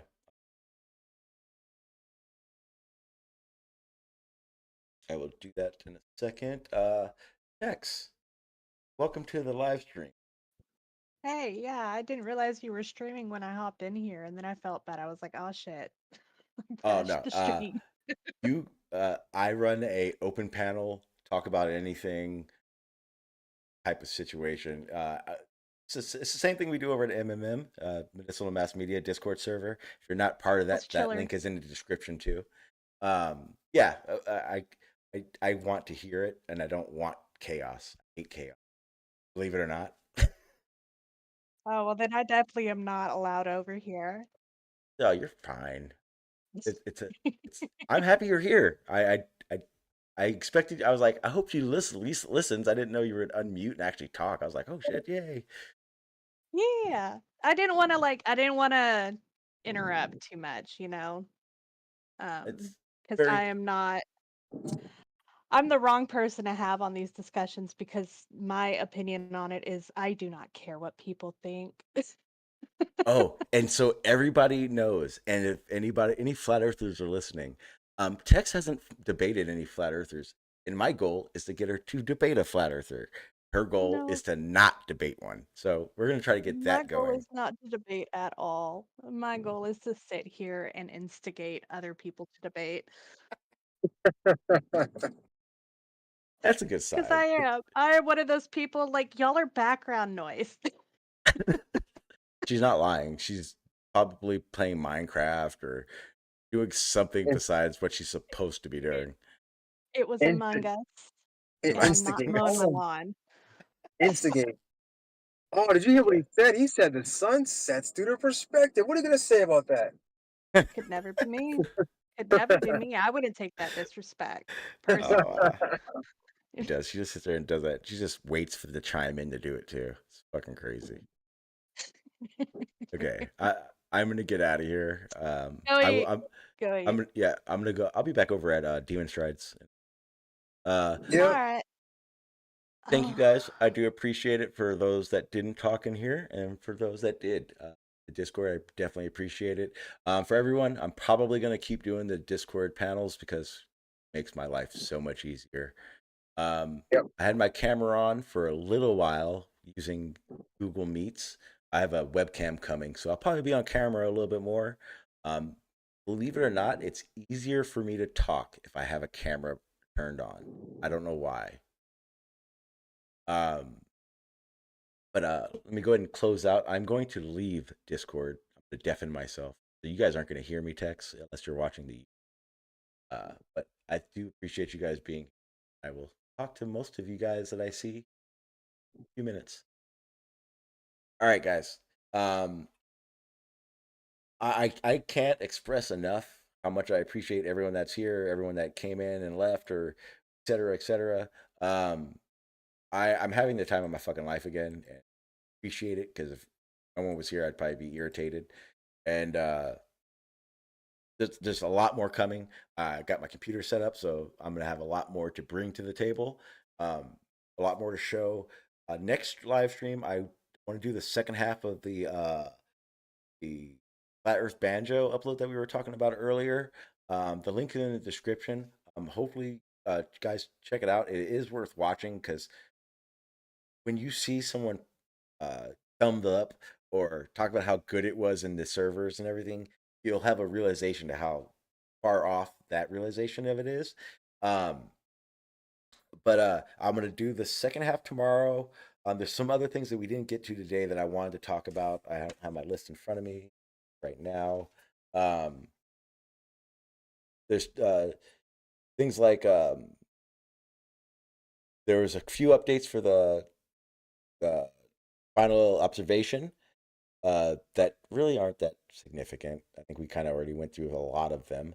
But there's a few other topics involving that, whether, things to do when they go there, people involved, not involved, that I want to talk about. And we'll get into that. But the last thing I'm going to say is if you didn't hear it, the post that Jeran posted in Facebook that I read, and I guess he may have said it in his live stream. Fucking much respect to him for that, for what he said. And I think everyone else should consider that and opinions of him, because that is few and far between, especially in the situation where the lines actually have. This is probably one of the things that no one's really realizing, that this only thing this observation has done is absolutely drawn the line in the sand between people who believe the 24-hour sun is impossible, which means it can't be flat Earth if it's there, and the ones that are like, well, we just have to rethink things. So we'll see how that goes. And with that being said, I'm going to get out of here so I don't keep ranting. Peace.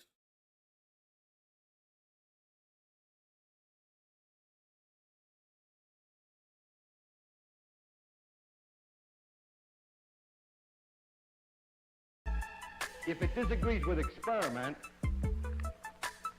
it's wrong. And that simple statement is the key to science. It doesn't make a difference how beautiful your guess is. It doesn't make a difference how smart you are who made the guess or what his name is.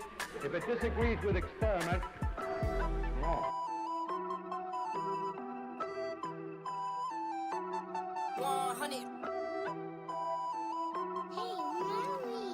Yeah, look, they said that I couldn't do it, so I went and did it. W's only, I've been winning. Top of the world, the globe is spinning. If you know, I've been on a what? Mission. Go.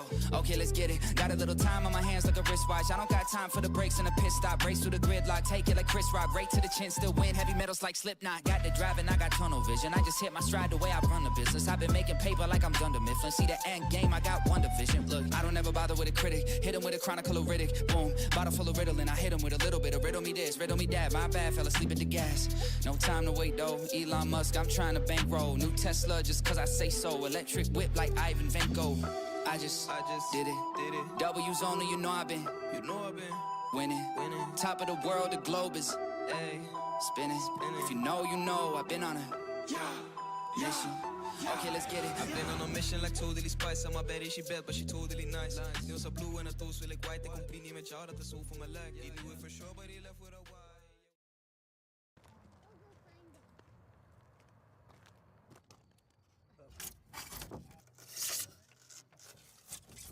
You have a backup experiment. If you're seeing